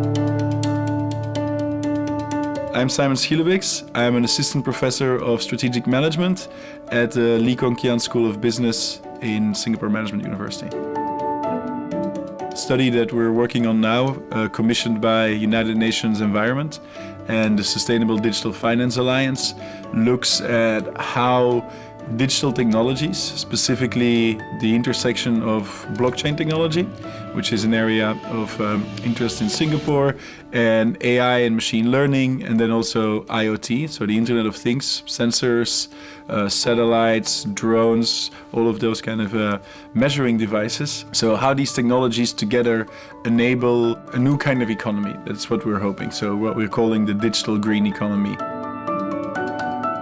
So for a long time, businesses have done corporate social responsibility or have worked on sustainability. And what that generally means is that they've tried to do less bad, so reduce their environmental impact, do some social projects somewhat tangential to what the company is actually doing. And that's great. And we need to encourage that, and we need more green energy and all of those practices. But what we see now with this, what we call the digital green economy, is really an emergence of businesses that are solving a business opportunity that is inextricably linked to also addressing one of the Sustainable Development Goals. So I think this is a very big shift in what we see in businesses, that they solve a genuine problem that businesses have, but in doing so, they almost accidentally, as an inevitable consequence, are also addressing sustainable development challenges. And that's really something that I think is quite new.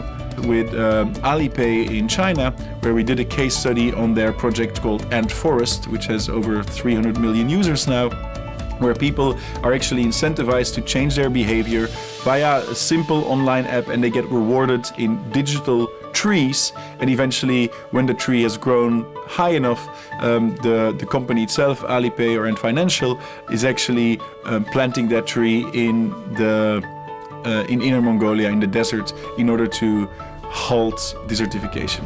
At the organizational level, in my opinion, if you're in the oil and gas business, you have to think about transformation, radical transformation. How do we redefine ourselves from being an oil and gas business to being an energy provider, and how do we move into greener technologies that are actually sustainable? And then at the highest level of government and then transnational organizations, making those changes is very important, not only because it changes a specific behavior, but also because it changes a mindset. Government should be the good shepherd and not only take care of its current population, but also take care of the future generations.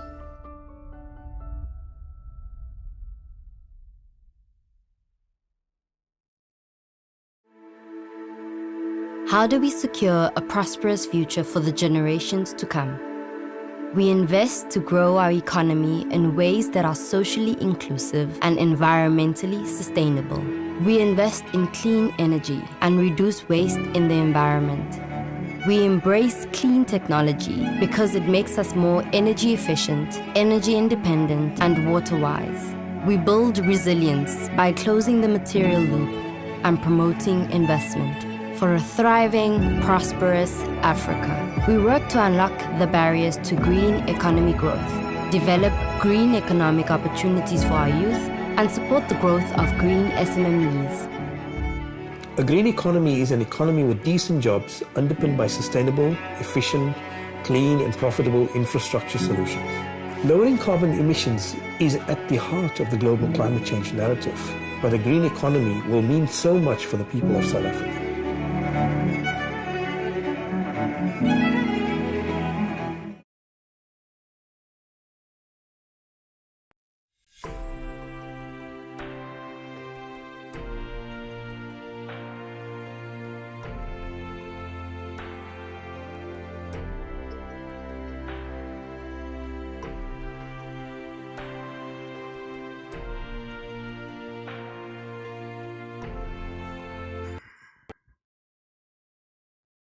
Ladies and gentlemen, that was the Sustainable Energy Seminar facilitated by Ms. Lungile Mashele, who's an energy specialist at the Development Bank of Southern Africa.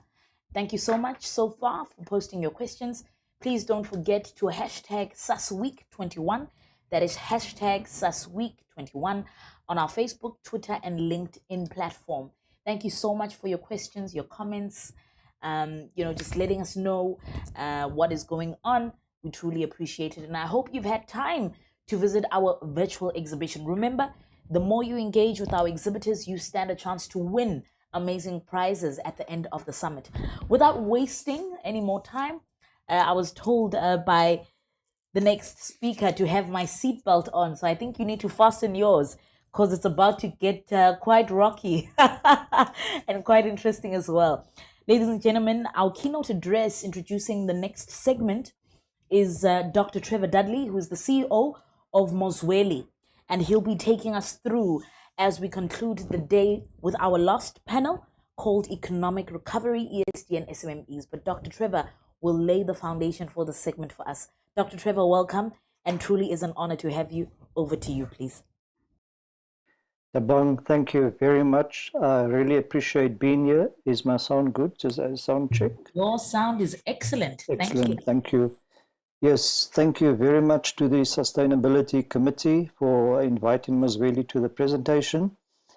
The previous panel, I would like to thank Lungile Mashele, Aldworth, Carl Sneeman, Jonathan Cobb, Dr. Karen Sunridge, Dr. Clinton Carter-Brown, and Dave Nichols. What an excellent discussion, very in-depth, lots of engagements, and I'm here to present a sustainability solution, long-term, and it's clean and green for South Africa. And with respect to the angle here is nuclear, pebble, small modular reactor. And let's see, let's enjoy the ride. I always say enjoy the ride, and let's go forward. The company is Mozweli. Mozweli has no connotations. It's purely Mozweli, South African company based in Centurion, South Africa. And we have about 200 engineers, nuclear scientists, and all kinds of people embarking on this program. And the important thing here is now. The doing is now, not what we're planning. It's about sustainability for the future, but it starts today. And the question is, what has been done? What is happening right now? And it's great to share this with South Africans, with the international community.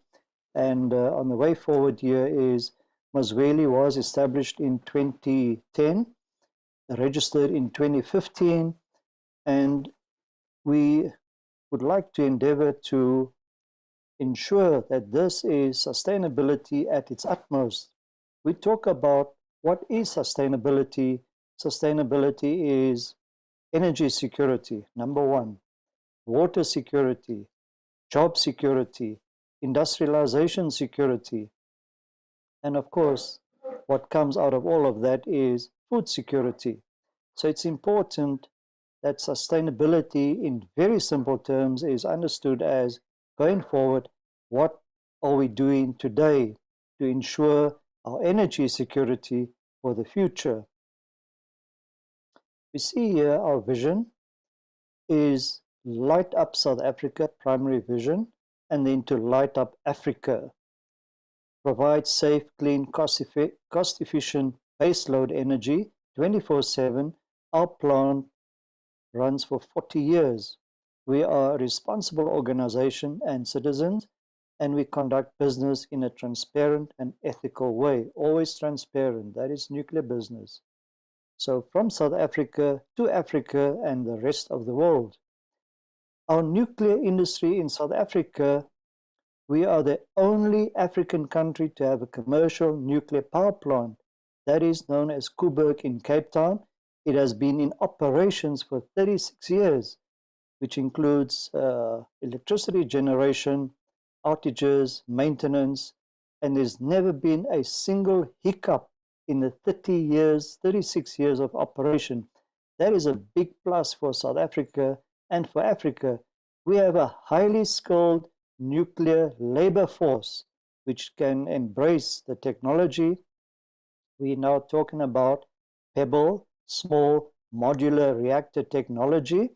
South Africa, perhaps some people don't know, is a member, a founder member of the International Atomic Energy Agency in 1957. That is the international body that regulates all countries with respect to nuclear technology. And South Africa holds the IAEA membership as a full country member. And we are proudly recognized as the leaders in pebble technology in the world. it's important to note our challenges that we see here. This is reported by Bloomberg. Unemployment. South Africa has the highest unemployment rate in the world. Now, we heard the debate earlier on, and we are now trying to mitigate that by starting to create employment, sustainable employment for people going forward. And I believe this can be done in going forward. On sustainability, working in this industry will definitely be job security, job sustainability, job creation, and every single job at a nuclear power plant such as Mazweli, Pebble Technology, we are actually benefiting 10 jobs downstream. That is a very important statistic. 10 jobs downstream are beneficiated from one job in the industry. Now, in terms of training and development, we have a robust training and development program, also social responsibility. Our youth, we have qualified youth that are unemployed. I believe the statistic there is 56% of qualified youth are unemployed. Women development, we are driven to assist women in energy, women in nuclear, and every employer at Mazweli, their mandate is to train and develop 5 other people. That is a great statistics, and they have empowered on that. Here's an example of Elijah Molotsani. In 2016, he came to me and said, Dr. Dudley, I'm qualified, I have a diploma in metallurgy, but there is no industry that's willing to take me. I don't have experience, and I've just qualified. And I said to Elijah Molotsani, come on board the Mazweli technology. We can definitely utilize you and get you trained and development. And today, Elijah has successfully completed his Bachelor of Technology and his Bachelor Honors in Metallurgy. That is a great success, one of our great success at Mazweli. We are proud of Elijah Molotsani. Sustainability, yes, there are many definitions, but the most important one is looking at the future. We need sustainable energy security, dispatchable baseload energy. The energy we are talking about here complements all other energy types. The previous baseload dispatchable power was fossil power plants, and we now need to move ahead and look at something going into the future. So nuclear pebble technology we see is the future. Every megawatt of power produced on a nuclear power plant, that is classified as climate mitigation. You are not producing greenhouse gases. We have already mentioned job sustainability, industrial sustainability. You revitalize the industrial process. The offspin from this nuclear power plant, besides the major component being electricity, we can use the steam for waste management plants.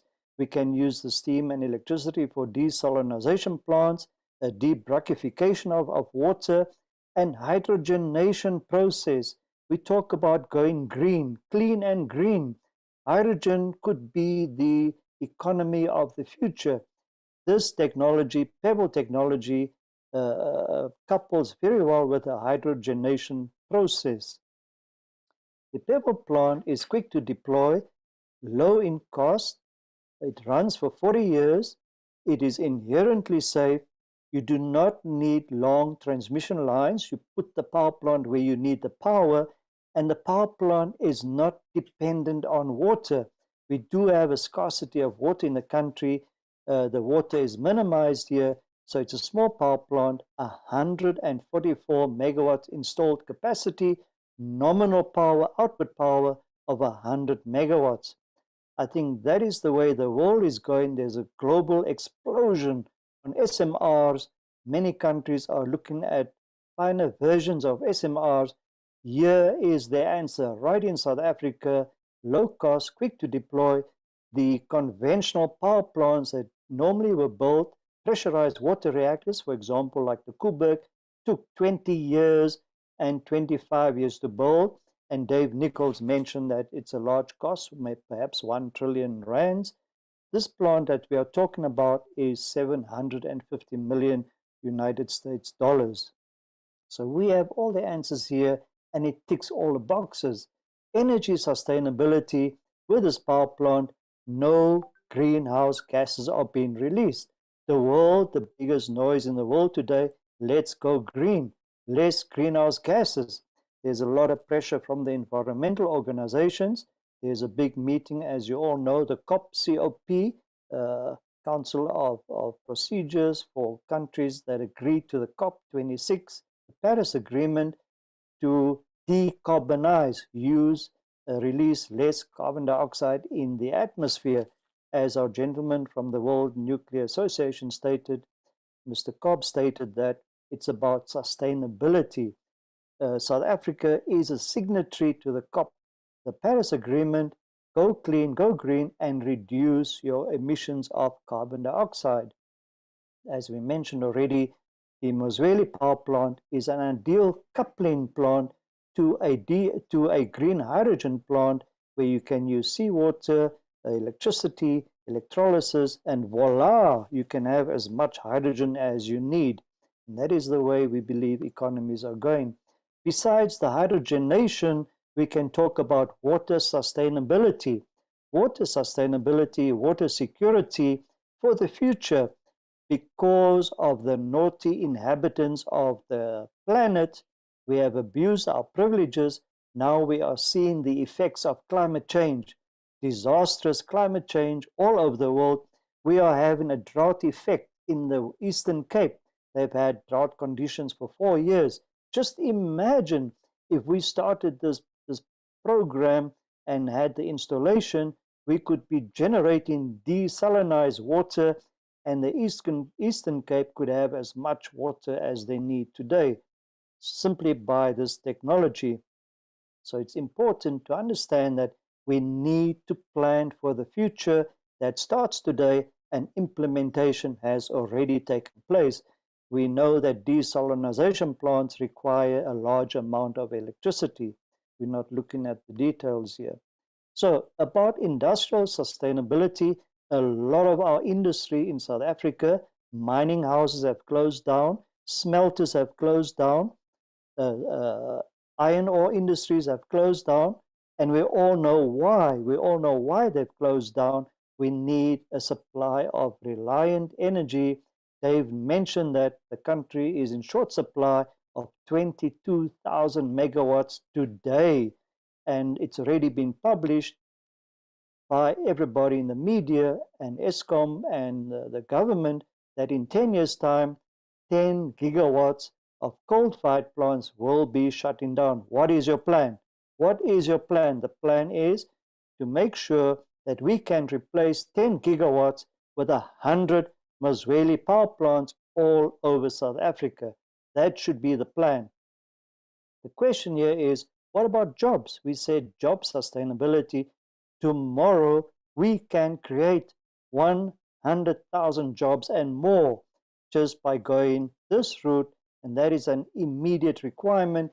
When a person has a sustainable job, we've already heard from the previous panel, everything else will grow, and we will be able to maintain our bills and our responsibilities. It is so important to acknowledge that it's not only the energy, but the benefits, the downstream benefits, job creation, industrial stimulation, investments coming into the country, and that is what sustainability, electricity requires to make any economy grow in Africa. Mozweli company is already engaged with Malawi, Mozambique, Namibia, Lesotho, Ghana, DRC, Equateur, and Eswatini. There is high-level government interactions, Ministry of Energy, because Africa needs power.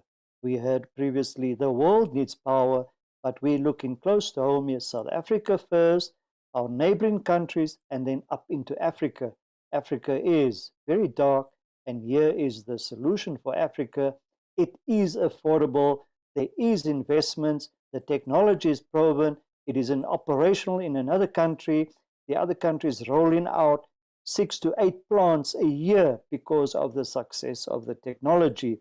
And we need to ensure that this happens here in South Africa and in Africa.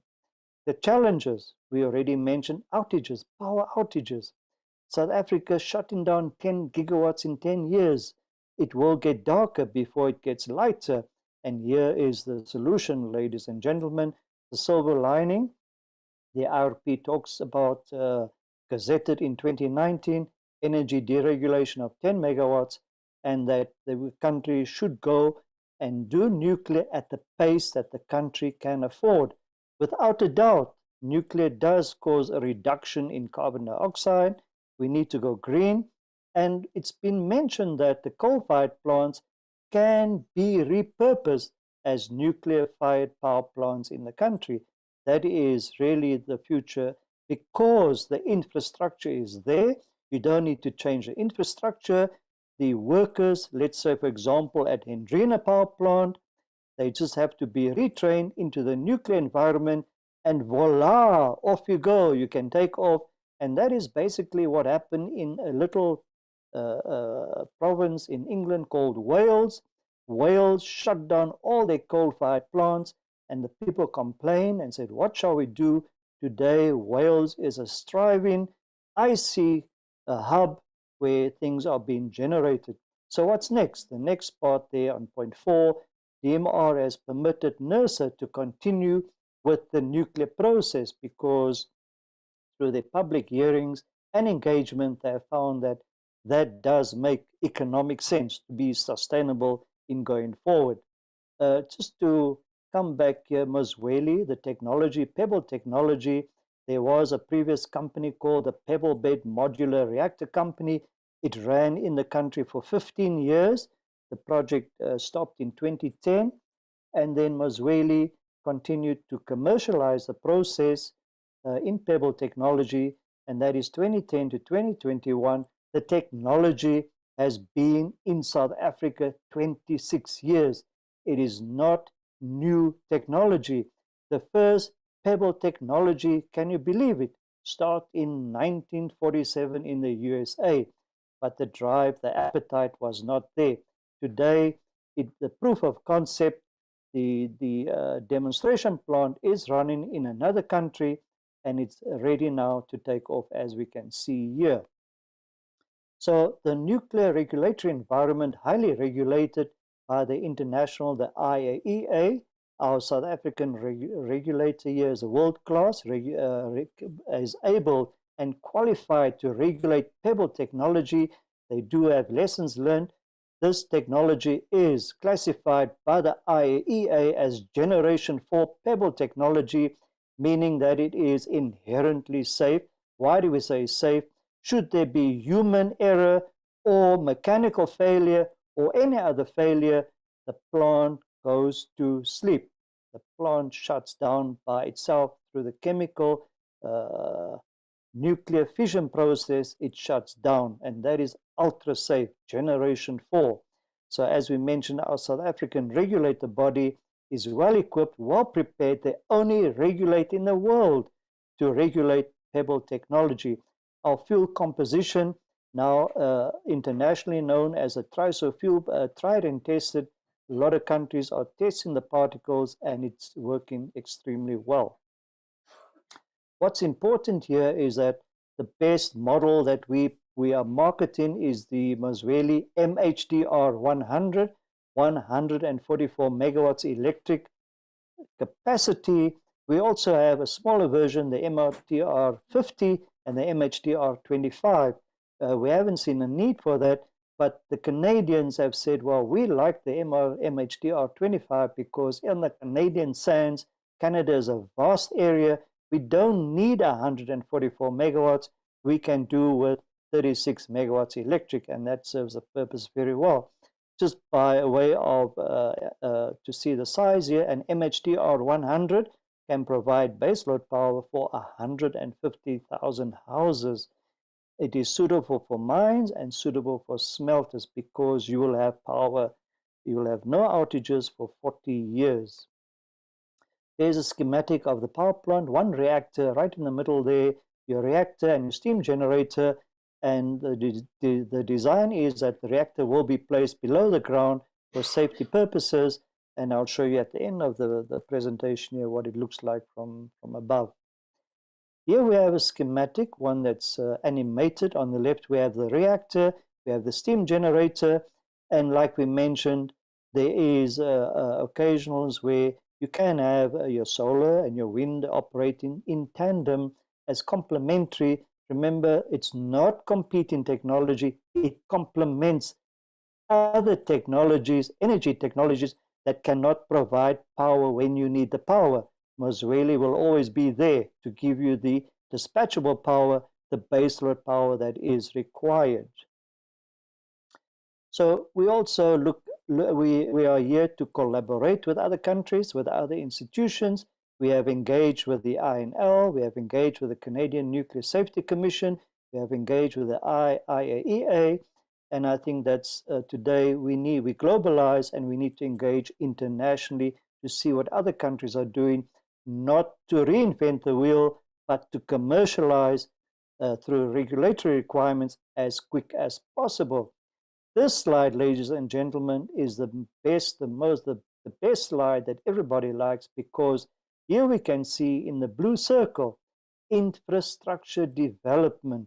That's so important. Wherever you are going, you do not want labor force to migrate to any other areas, but to be employed where they are living. So the municipal areas, you create your power plant, you will create a village, you will have a mall because the people need to eat.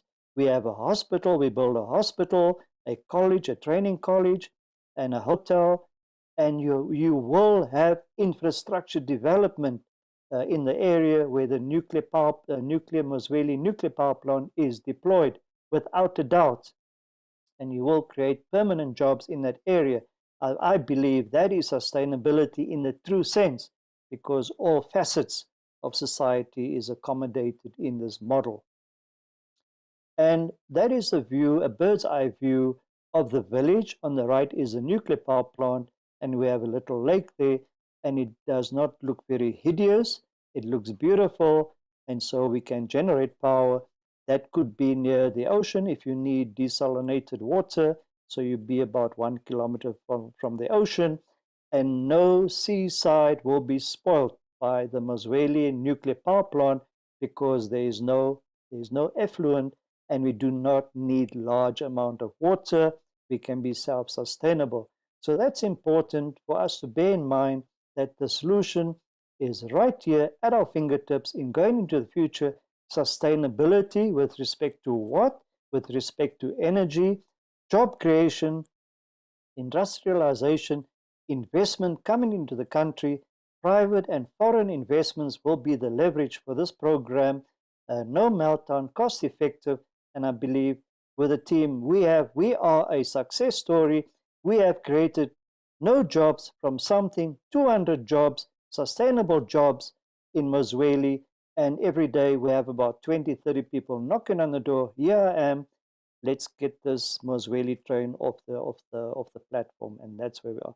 I thank you very much. A great discussion, and let's engage and work towards the future. Thank you very much. If there are any comments or questions. Dr. Dudley, that was truly phenomenal. And indeed, let's work together to propel this vision and lead the economy and the industry like you've suggested.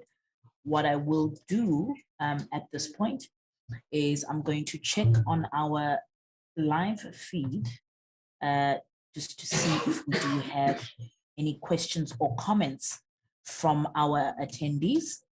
And it looks like we do.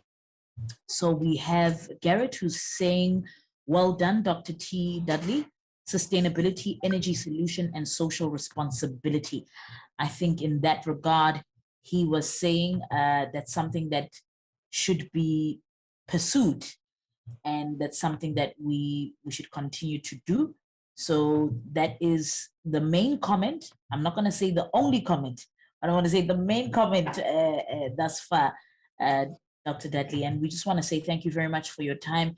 Indeed, you have posed thought-provoking questions, and we truly look forward to using them to steer the next panel discussion around economic recovery. How do we truly recover? And I believe that innovation and business acumen is what's going to assist us to build a better future, and particularly where energy is concerned. So we look forward to engaging further with Mosweli, and hopefully in the next Sustainability Week Summit, you will be our lead sponsor. And with that, then we can have proper panel discussions and not just only leverage from you as a speaker. So thank you so much for your time. Thank you very much, Dr. Bang. I appreciate that. It was really exciting and great journey for all of us. This is for South Africans, for Africa, for all of us to self-beneficiate. We can do it, and we will do it. We are doing it, as you can see. Absolutely. Thank you very much. Thank you for your organization as well, just for making history. The employment creation, job creation. I mean, it's truly touching to know that there are companies that prioritize that agenda. So thank you. Just to remind you, when I started, what did I say? Did you have your seatbelt on? Did you feel it? Oh, I had a couple of crashes there, Dr. Medley. I was moving my chair. Lovely. Excellent. Thank you. Thank you very much. Thank you. Bye-bye. Ladies and gentlemen, that was Dr. Trevor Dudley, the CEO. Truly be in touch with the organization. You will not go wrong. They are really changing the narrative in the industry. You heard the story, or rather the case study that came forth, and I think we should be in touch with them, not only to have these discussions, but to partner in the change. And now we'll be concluding the day with our last panel discussion in a moment. Stay tuned.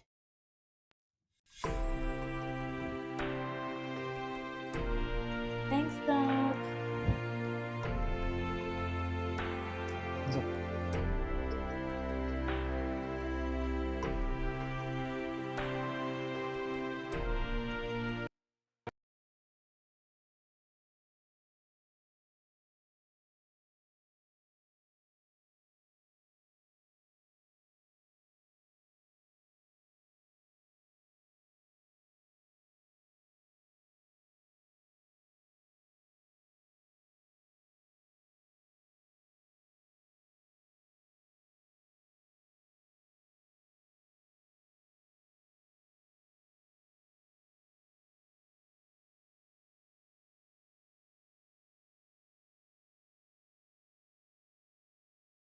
Of paperboard, aluminium foil, polymers and ink. Then in factories around the world, the materials are combined using a series of sophisticated technologies. First, we print our customer's design on the paperboard using one of 5 different printing techniques. Then we score crease lines on it, making it possible to form perfectly shaped packages. Next, we laminate it at high speed. And finally, we slit the big rolls down to the right size for our filling machines. The result is our product, packaging material with a smart multi-layer structure. Each layer helps protect the food or drink inside the package in its own way. The outermost layer of polymer protects the package from moisture. The paperboard gives it strength and rigidity. In our aseptic packages, a second layer of polymer glues the paper to the foil, which in turn acts as a barrier against light and oxygen, and enables induction sealing. Finally, the inner layers of polymer protect the package from the product inside. No matter where it's made, all our packaging material must have consistently high quality, so that it can be turned into packages that always look just as good, are just as strong, and just as convenient for consumers to use. We are continually innovating the next generation of material to make it even more sustainable by further increasing the renewable content and helping our customers differentiate the look of their packages so they stand out on the shelf, with advanced printing techniques that make package designs even more vibrant. Our smartest ever invention keeps getting smarter, making it possible to package and store more food products and giving customers new ways to reach their target groups, which further strengthens our unique end-to-end offer, all the way from the raw ingredients to the retail shelf.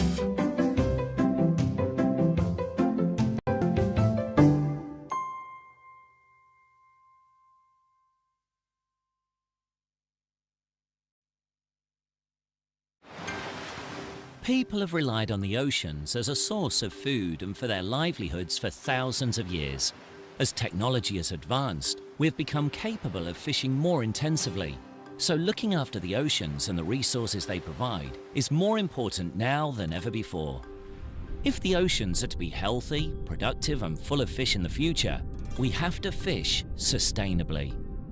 Sustainable fishing reduces environmental impacts, leaves more fish in the sea and harms fewer marine animals.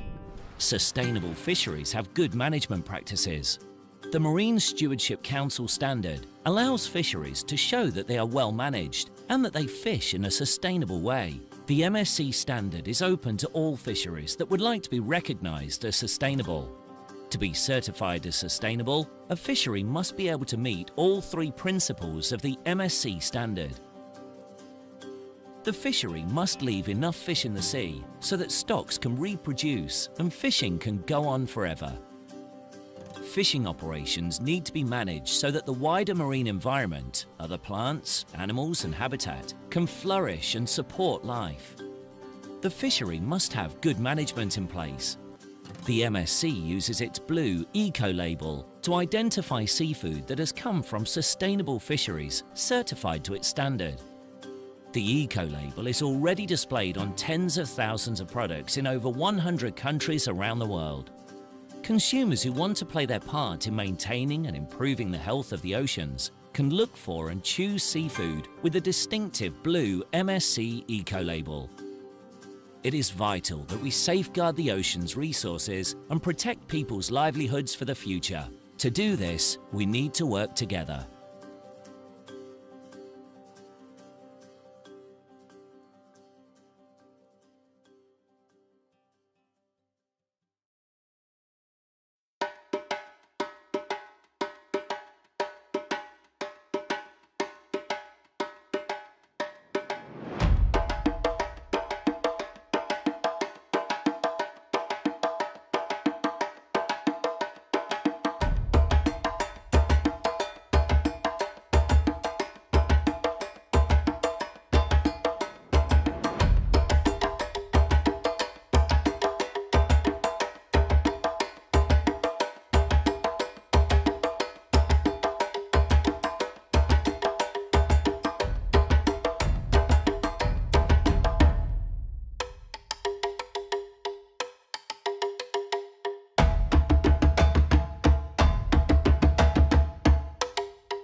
Water. It's vital to human life, the very survival of our planet. But water challenges are growing more intense than ever before. Increasingly volatile weather patterns fueled by climate change, crumbling infrastructure, pollution, and overpopulation. But now, new technologies are offering bold new ways to protect and optimize water, to help the world become water secure, and Xylem is leading the way. Xylem is a Fortune 1000 global water technology provider. We have a century-long track record of trust and reliability, providing leading-edge technologies, expertise in equipment to utilities, industrials, and other users of water. Now, we're leading the digital transformation of water, discovering new ways to harness the power of data and analytics. Our commitment to sustainability is fundamental to our business strategy, guiding everything from how we design new products to our culture and people. Through our corporate social responsibility program, Watermark, Xylem employees have volunteered more than 100,000 hours over the past 3 years. Xylem is working every day to bring water technology and innovation to communities and people around the globe, raising awareness and reaching new audiences, and helping create a world where water is more accessible, affordable, and safer for all. We're pushing forward, pursuing the opportunity of a lifetime. We're Xylem, and we're solving water. Join us.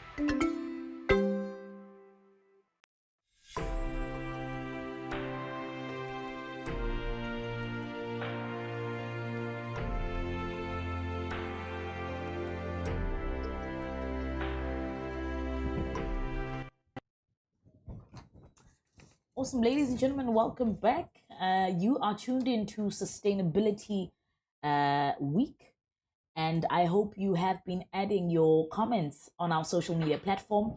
Please do continue to hashtag SUSWeek21, that is SUSWeek21, on Facebook, Twitter, and LinkedIn. And also, please feel free to continue to visit our virtual exhibition. As I did say, you stand a chance to win quite a lot of prizes.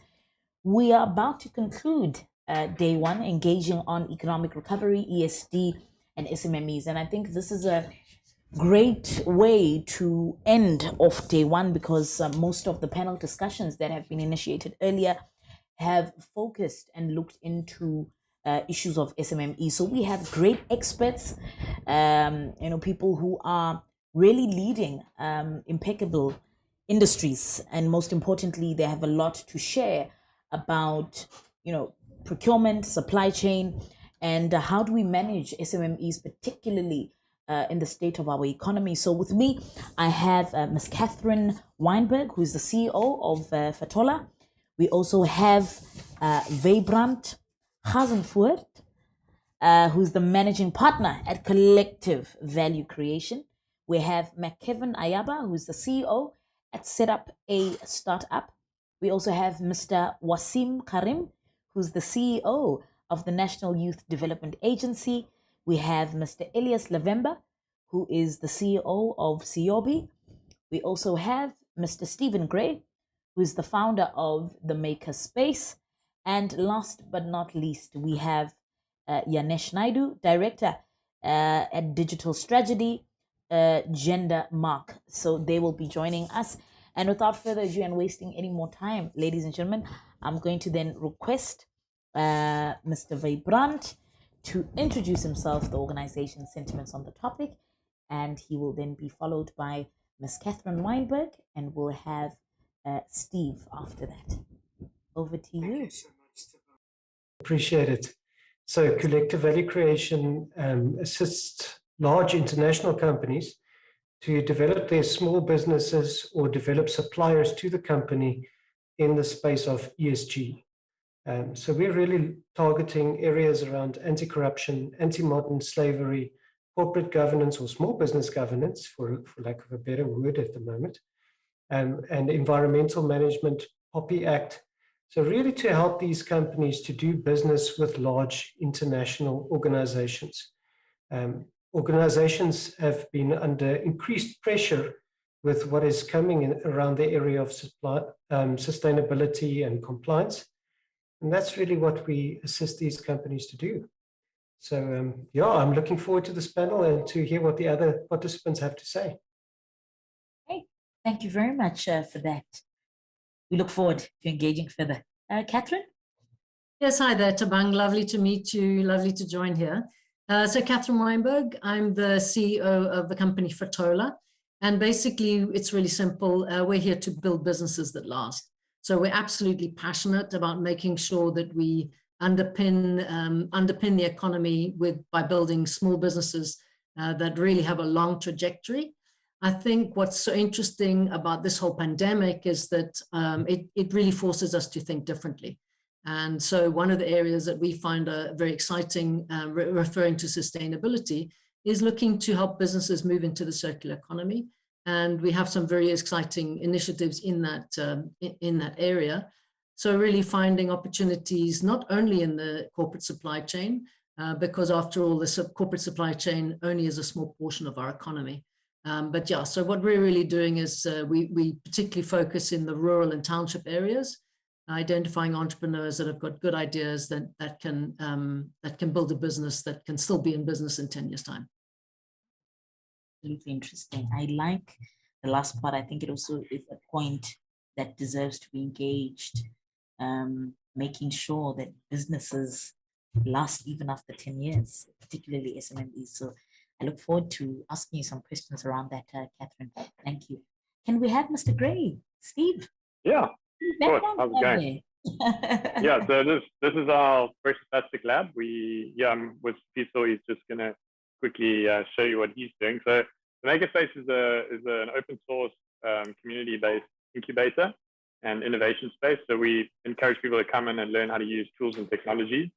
And obviously, technologies aren't always high tech. Sometimes technologies could be something as simple as turning plastic waste into jewelry. So one of our incubatees is working on that.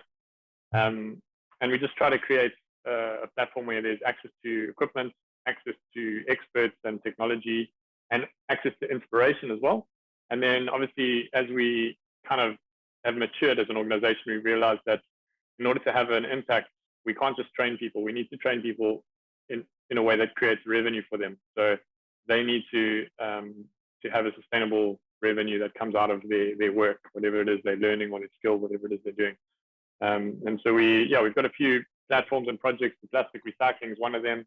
We've got some digital manufacturing technologies. So we've built a 3D printer that prints clay. Gendermark they one up on us. They've got a 3D printer that prints metal, but we're doing our best here in Durban.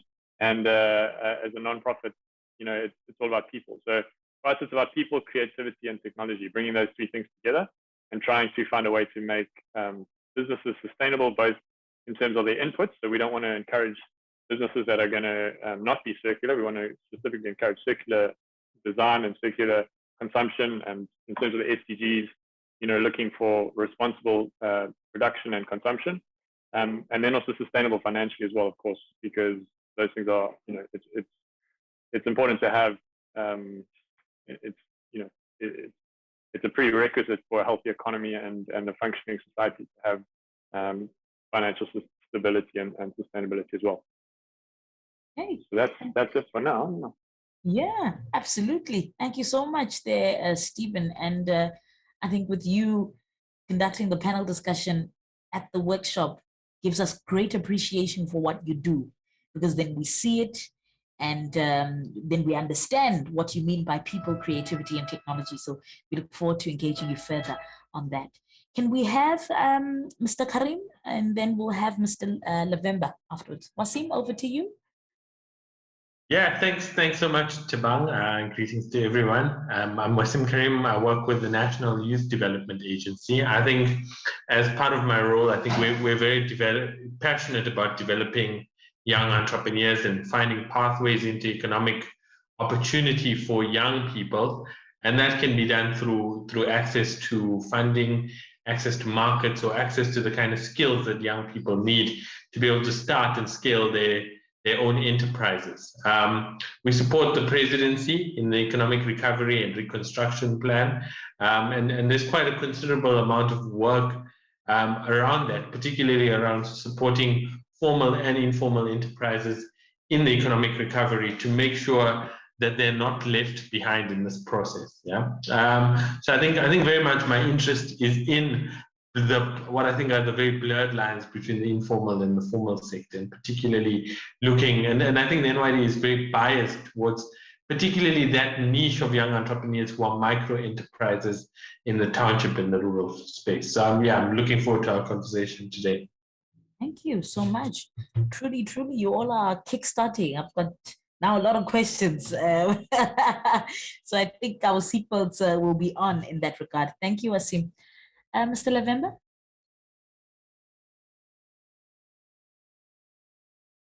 You're muted. I think you're muted. Yes, that's it. There we go. Thank you for the opportunity and for the invite, and for us to be able to speak to SMMEs in the sector. We are the South African Essential Oil Business Incubator. We are having 4 focus areas in our business. The one, we incubate farmers, mostly rural and township farmers in the flavors and fragrance industry. We also have a beauty and personal care program where we assist SMMEs, mostly female, to develop their own cosmetic products that is market ready, also export ready products. We also then have a science program where we train analytical scientists. Here at the back of me are 2 of our youngest scientists, Tumelo and Granny. The one is 24, the other one is 26. They are the first Black analytical scientists this age in the industry for essential oils. So they will analyze essential oils for the industry. Then we have a Science to Learner program. The Science to Learner program is to stimulate the desire and the passion for scientists. We believe at COB everybody can become a scientist only if you allow them the opportunity. And because of the fact that our township and rural schools, our children don't actually stand a chance to become scientists. So our business incubator, we're not just focusing on training, but active SMME development. We look at enterprise. When we look at in our supply chain development, we develop the people within the value chain and take that from there in order to make sure that our industry grow. And ma'am, I must say that we are focused on a transformed industry, and we are not mincing our words when it comes to transformation within the flavors and fragrance industry. And those are our main focuses. Thank you. Thank you so much, Lavemba. Once again, also appreciation of the organization, and we're seeing transformation right there at hand. We need to be stocking your eucalyptus oil from you with this COVID. So please, let's make a plan there just to get some boxes of eucalyptus oil and all the lavenders and all those nice things that can. Yeah. So thank you so much. We'll engage further shortly. Mr. Naidu, Yanesh? Yeah, thank you, Tawang.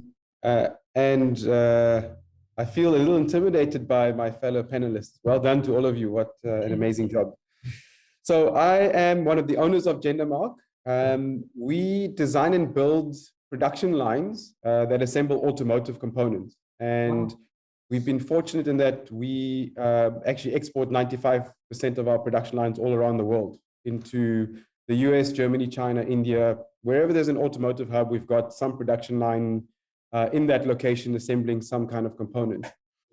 And being so export focused over the last 10 to 15 years has really brought an insight and given us a different perspective when it comes to Africa and our challenges. And what we quickly learned through our journey, this whole fourth industrial revolution or industry 4.0, whatever you want to call it, has definitely got a Western spin to it. It's trying to solve a bunch of Western problems. And what we quickly realize is that our challenges in Africa are completely different. We have different population growth trajectories. We've got a different skill set. And what we have now become very focused on and really passionate about is using technology to solve African problems the African way, not using Western technology to solve African problems, because it will never work. And what we've been focusing on for the last 3 to 4 years is building solutions and network businesses to support the African challenge, using African technology to solve our own problems. And that's what we're most passionate about, and the way we see the future of our business in the next 10 to 15 years. Thank you so much there, Naidu. I think we're about to get controversial. I love controversy. As you could see, I'm quite dramatic with the red lipstick and the head. So we're going to talk a lot about that, particularly on the matter of industrialization. And thank you very much for bringing it up, because it is a critical point of departure. We all think, industrialization comes to improve and benefit, and indeed it does. But I think what we fail to explore is the impact of it. And so I think you're helping us balance the equation here. So thank you very much for that. Let's have our last panelist who's going to introduce themselves. Christy, are you here? I did see you logged in, but I don't see you anymore. Okay, Christy might not be here. All right, let me perhaps start with Wasim from the NYDA. You spoke about how the NYDA aims to, create pathways of economic opportunity, particularly, identifying the blurred lines between the informal and the formal. What do we mean by that, and what are these blurred lines? Yeah, I think Tabang, maybe to start with a bit of context on the discussion, is that we have to recognize that South Africa's economy structurally is very different to any global economy, in that whereas in most global economies you find a fairly fair split between small business and big business, South Africa's economy is overwhelmingly dominated by big business. There's no other lie than the myth that small businesses create the most jobs in South Africa, because they don't. While small businesses account for 99% of formally registered firms, they only account for about 20 to 30% of the actual jobs in the economy. And this comes from a historical perspective, it comes from a policy perspective. The domination of big business shines through everywhere in South Africa. Now, breaking down those barriers is not necessarily something which can be done incrementally. It does require some sort of policy overhaul if you're going to really transform the landscape of small businesses in South Africa.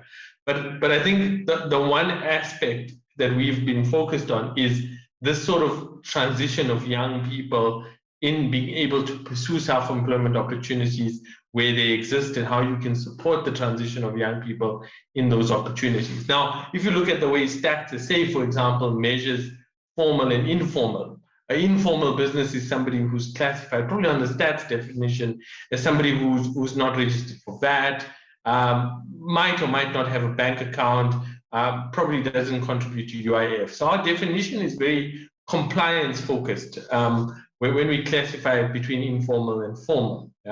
Whereas, and I don't think we've come up with necessarily the factors that influence the success or failure of informal enterprise.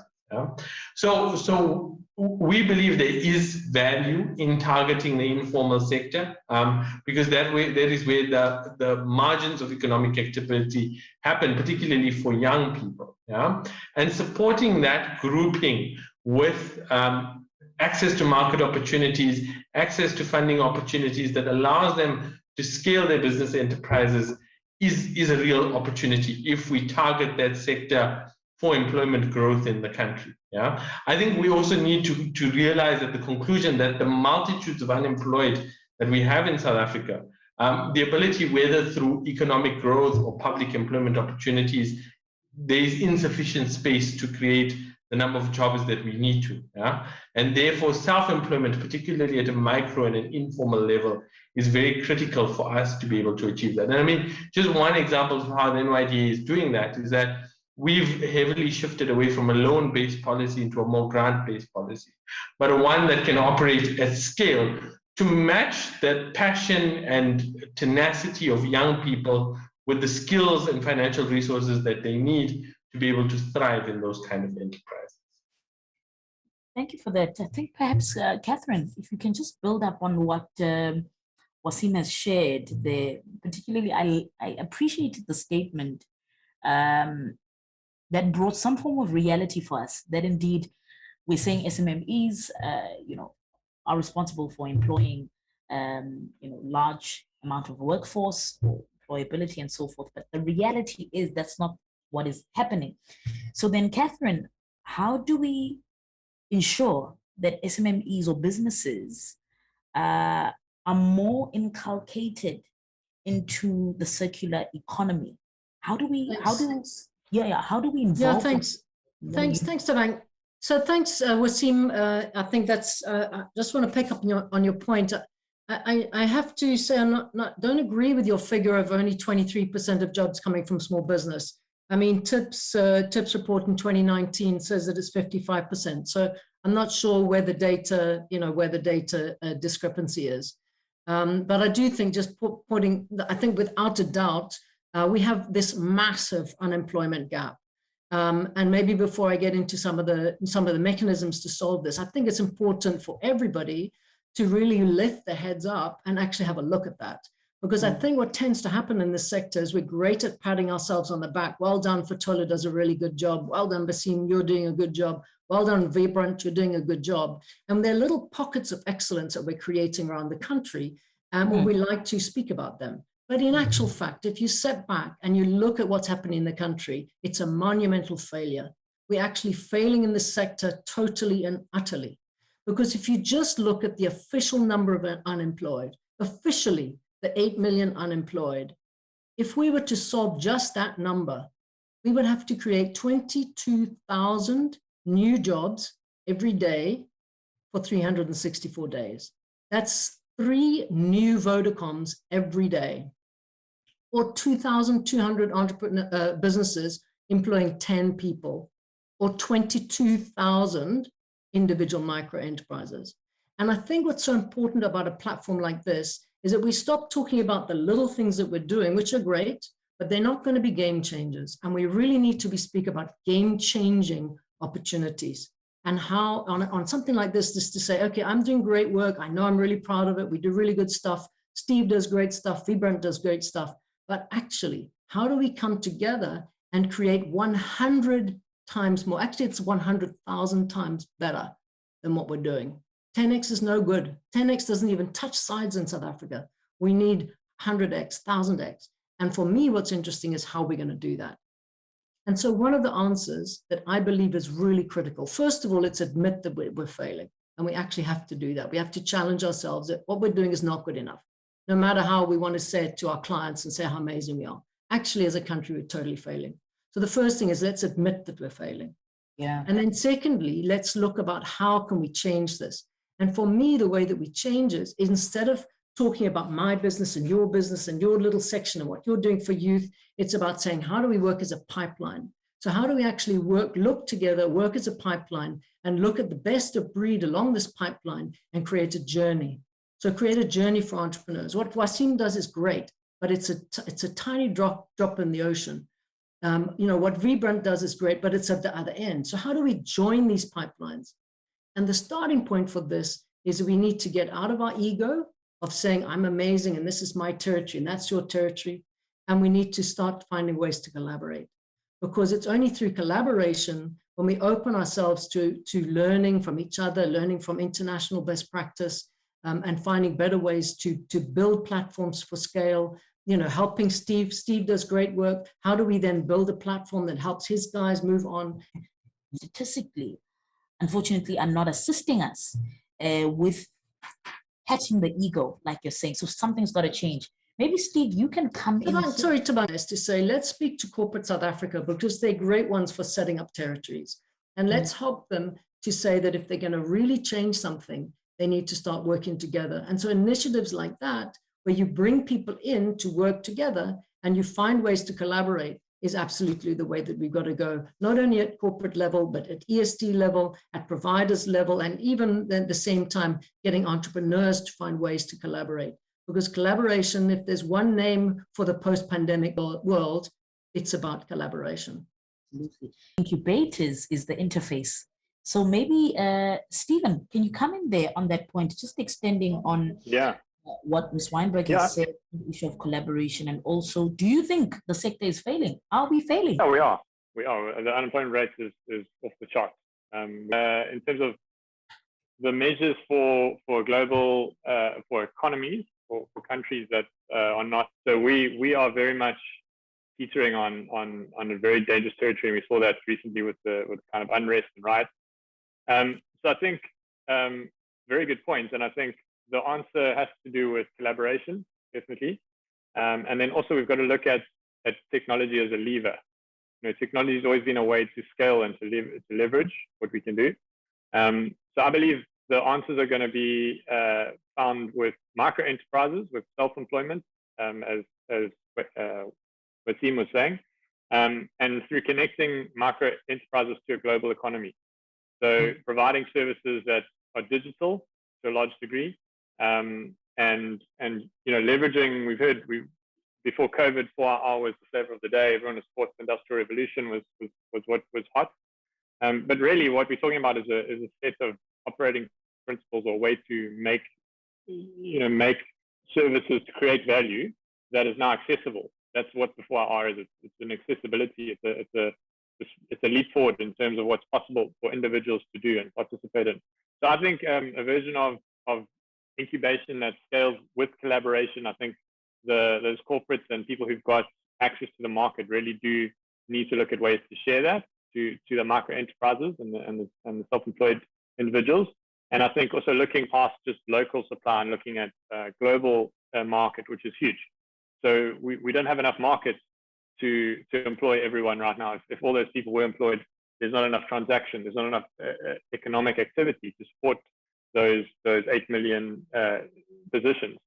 And so I think collaboration and a pipeline that basically ends an international platform, and then how do we use technology to scale what we're doing? Like you said, we can train 10 people here. You know, that's not going to change. That's not going to change anything. It's going to create stories. It's going to create a methodology. It's going to create learnings that we can share and scale. But it takes a long time. So how do we use technology to scale what we're doing? And I think I'd probably invite Janesh to add his 2 cents, because I know they're sort of a global entity, and they really do leverage technology for what they do.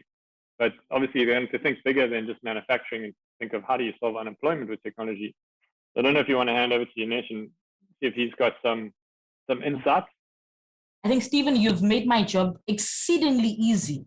Thank you so much. Can more of you do that? I'll just relax a little bit. I'm so tired. Yanesh, indeed, Steve has been a psychic. I was thinking you should be the next one. Definitely to then add, you mentioned a point that said industrialization is trying to solve, was being used as a tool to solve Western problems in Africa. So what do you mean by that? And what African tools can we use to solve our own problems? So what are the interventions that your organization is doing to then solve African problems?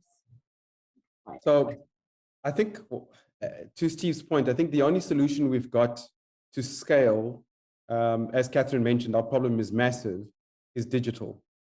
And I will kind of explain my statement using an example of Uber. So Uber's not the perfect business, for sure. It's got its problems. But Uber's created 13,000 jobs in South Africa in the last 6 years. That's more than most organizations. And they did that while fighting the government and every single union that was against them, yet they created the 13,000 jobs. And the crazy part about Uber is that the guys that founded Uber don't even know PE where I live, yet they're the biggest taxi company in PE, and they don't own the asset. And this is this idea of building a network business with this notion of what they call shared value. So It's about building a digital ecosystem, or let's call it a collaboration system, where we all take a piece of the pie. The previous notion was that I want to own the whole pie myself. Whereas what Uber offers is a way to digitally collaborate between a driver and a rider on a platform that everyone takes a cut and everyone becomes sustainable. And like I say, Uber is not without its problems, but that's an example of a digital business. And the opportunity for Africa is that we've got youth in huge numbers.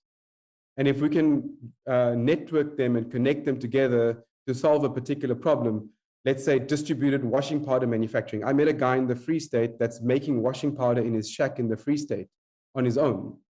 If we could build a simple machine, call it 25,000 Rand, that can secure his washing powder making process with some scales, put him onto a network, so Uberize the washing powder manufacturing, scale that to every single township, we've now got a digital township economy that's all connected. They can leverage the big volumes and buy raw material together.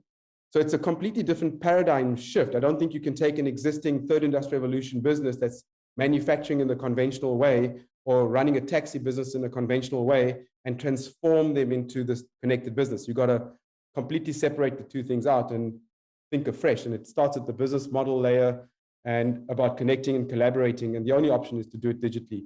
I think what I did disagree with Catherine about is the forums where people talk and they showboat and say how great they are. I agree with that, but I don't think that often leads to anything beyond the talking. I think you have to be able to create a system where everyone in the value chain can make money, then everyone's going to do it. People are not going to do it sustainably if they're not making money out of it. Sure. Vabrant, I think you can come in here, particularly, you are in the space of value creation. Perhaps you can then tell us that how can we improve the value chains of SMMEs? How can we get them more involved? Or maybe you can even extend on what Mr. Naidu has just shared. Wow, Thabang, it's such amazing conversation here. And I think, Catherine has really also given some real insight into that massive problem that we are all experiencing, right? I guess a question here to everybody is, what is the problem? Is the problem job creation, or is that the symptom that we are seeing? Yeah. Now, what really is some of the problems that we are experiencing? And it's interesting that if you talk to any one of us, we would all probably say that we are to some degree at the end of the pipeline, right? If we look at, what's sitting in the area of youth unemployment, one of the serious areas there is education, right? And Wasim can tell you probably that at any given time, the resources that he is further developing is highly dependent on what he receives from the education department. And I think so it is with all of us. We are working in a pipeline, as Steve has rightly pointed out. I would like to throw something out there, and I would like to ask, what is the impact of corruption currently on that pipeline? And I would like to say that that's probably one of the biggest area that contributes to variation in terms of what we see around scalability. We can talk about scalability, but if our variation is high, we really can't scale, right? So we've got a significant area around the area of corruption in South Africa. And what we try and do is help these small businesses to understand how to protect themselves from the space of corruption. Now, it's interesting, we don't like to talk about corruption because it's that drum that we've all beat to death, right? In terms of talking about it. But if we look at the impact on all of the sustainable development goals, corruption through the bank has got the biggest impact on all those SDGs. I'd like to ask maybe to the forum the question of, if we do not impact on corruption, what will be the impact on further economic development or job creation in the country? Sure. Vibrant, absolutely. I think we're definitely going to engage on that just after Mr. Lavemba has added his sentiments, and it's open to anybody. I see that Catherine might need to go. Can I just ask Mr. Lavemba just to add his sentiments, and then I'll have you, Catherine. Maybe you can answer the question that Vibrant has posed to us. And then after that, we can continue and then close, because I know we are all tight for time. November, just maybe we can extend on what Vibrant has said, and also Yanesh, particularly on the issue of value chain and ownership. You know, how do we own the means of production? Your sector, the net asset value is about $250 billion. That's the value of the beauty and the skin industry, but we don't see a lot of ownership. So how can we ensure that issue of ownership is well positioned, particularly with our SMMEs or entrepreneurs? Great, thanks, Tabang. I think what we have learned from COVID, COVID destroyed a lot of talkers, a lot of committees, a lot of discussions, because where we're sitting now, we are facing with real issues, with unemployment rates that is skyrocketing. So it also introduced us with opportunities to change the landscape, our vocabulary. In our company, we don't use the word value chain, because when you look at the word value chain, it is links, and if a link is broken, it's a broken link. That thing basically can't be used anymore. We look at a concept called value train development. Value train, when you do that, you first, before you can put a steam locomotive on tracks, you have to build those tracks. And before you can build those tracks, you need conversation with communities. You need conversation across the board, and then the hard work starts. So the planning starts. Where is it that you want to go with this concept that you have? And how far will you want to go locally, continentally, or internationally? So if you fail to plan, you plan to fail. So for us to be able to capture industry, every industry in my mind, our industry, so we are not, this is not a talk shop for us. So we laid the tracks. It took us 10 years. We were the laughing stock in our industry because we focused on laying the tracks. And now we are at that stage that we could pop up entrepreneurs anywhere in our value train. Number one is we grow farmers that are growing unique flavors and fragrances in the wellness sector. That is a $4.7 trillion US dollar sector per annum. It took us a couple of years to perfect that model where we can put a farmer into a program for 12 months and he become a professional flavors and fragrance farmer. Then within, as Yanesh referred to, the value chain, so we realized that our beauty and personal care industry imports flavors or raw materials. We then went to government and said, let's partner and let us develop SMMEs in this sector that use the raw materials from our own farmers. Wow. Then, so we link these SMMEs.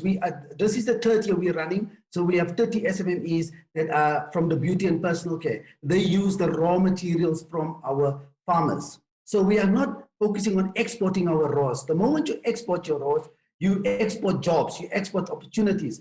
It takes a lot of work to perfect a model like that. Now, somebody needs to test the oils. Who's going to do that? South Africa needs to do that. So we establish our own state-of-the-art essential oils laboratory. And we equipped it, not with old scientists, with young scientists in their 20s. Mr. Lavemba, yes, I'm so sorry to kill the flow of your conversation. Just cognizant of time, Catherine has to log off at 15:05 sharp. Do you mind if I just allow her to do her closing remarks, please? And then I know Wasim also has to go at 3:15. So please, I just for them, so that, you know, they don't just leave and then we are just heartbroken. Yes. Thank you so much. So please, may I just allow Catherine, and then I'll allow Karim as well. And then Mr. Lavemba, that was a valuable statement you made there. I really want us to build on that. Thanks, okay. Thanks, Tabang. Yeah, I mean, I think as my closing, I want to say that everybody in this room has huge value. And, you know, we really reaching out, and already on the group, on our chat group, it's about let's join hands and let's find ways to work with each other. So I think that's the first takeaway, is that it's exactly guys like you that are A players we should be joining hands and finding a commonality. If I was able to stay longer, I think maybe it'd be nice to close with that. So what is the commonality that we could bring together where we can actually 100x the impact of the work that we're doing? But what I do want to do is really speak to Vibrant. I mean, I think that it's very easy to get completely swamped by this challenge of corruption. I think it's a killer for all of us. It sucks our energy, and it's not a great thing. The beauty of working in entrepreneurship is that you can work around it. Yes, of course, I agree on small businesses need to understand corruption. They need to understand how to push back on it. They need to understand how hugely devastating it is once you enter onto that slippery slope of corruption, and that's certainly something that we teach all the entrepreneurs that we're working with. So I think it is important to be aware of it. It's important not to be destroyed by it. But the beauty of small business is that you can work around that. So as I said in my opening, it's not all about let's be in a corporate value chain.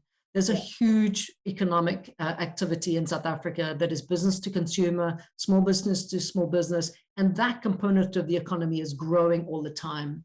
You talk about localization, but let's talk about local economies, local access to markets, this kind of thriving, market culture.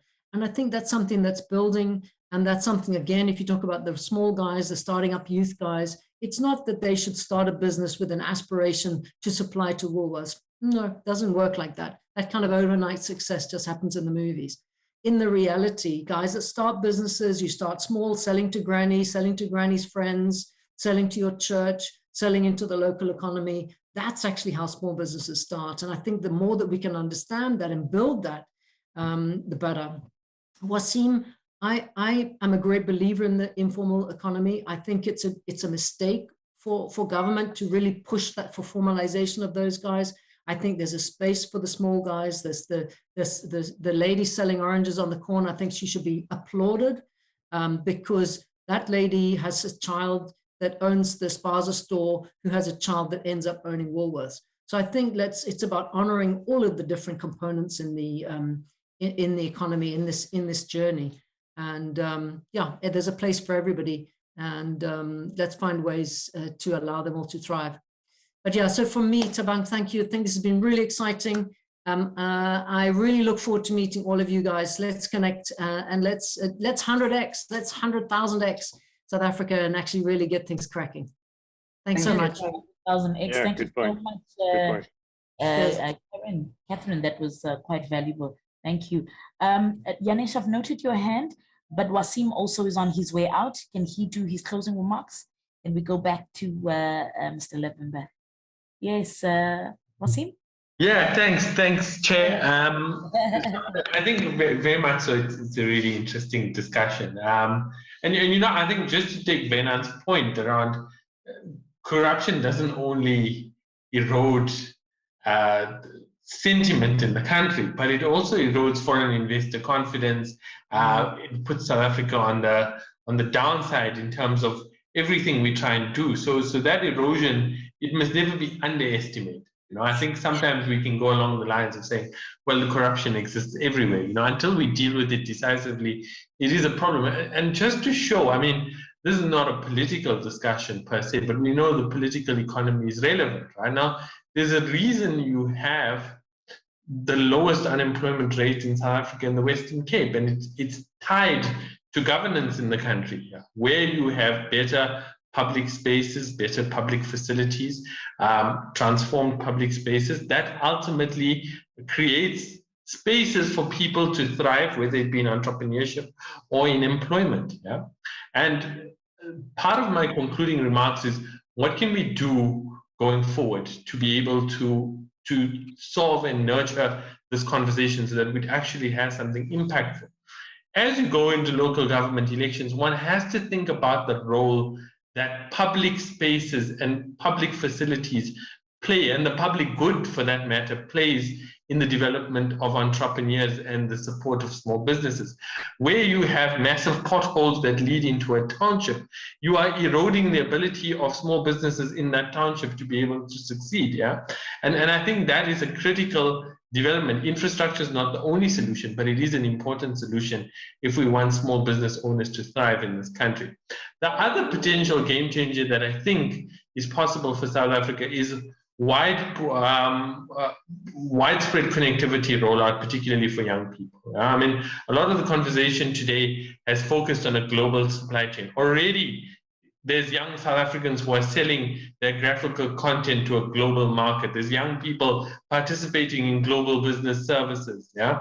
And taking last mile connectivity at affordable rates into marginalized and rural areas has the potential to unlock massive growth for this country. If there's one thing we can point to and focus on, yeah, that could be that game changer that was spoken about today, that is a massive potential. Government's already trying to roll out a plan as part of the stimulus. I think we're funding last mile connectivity for 200,000 households.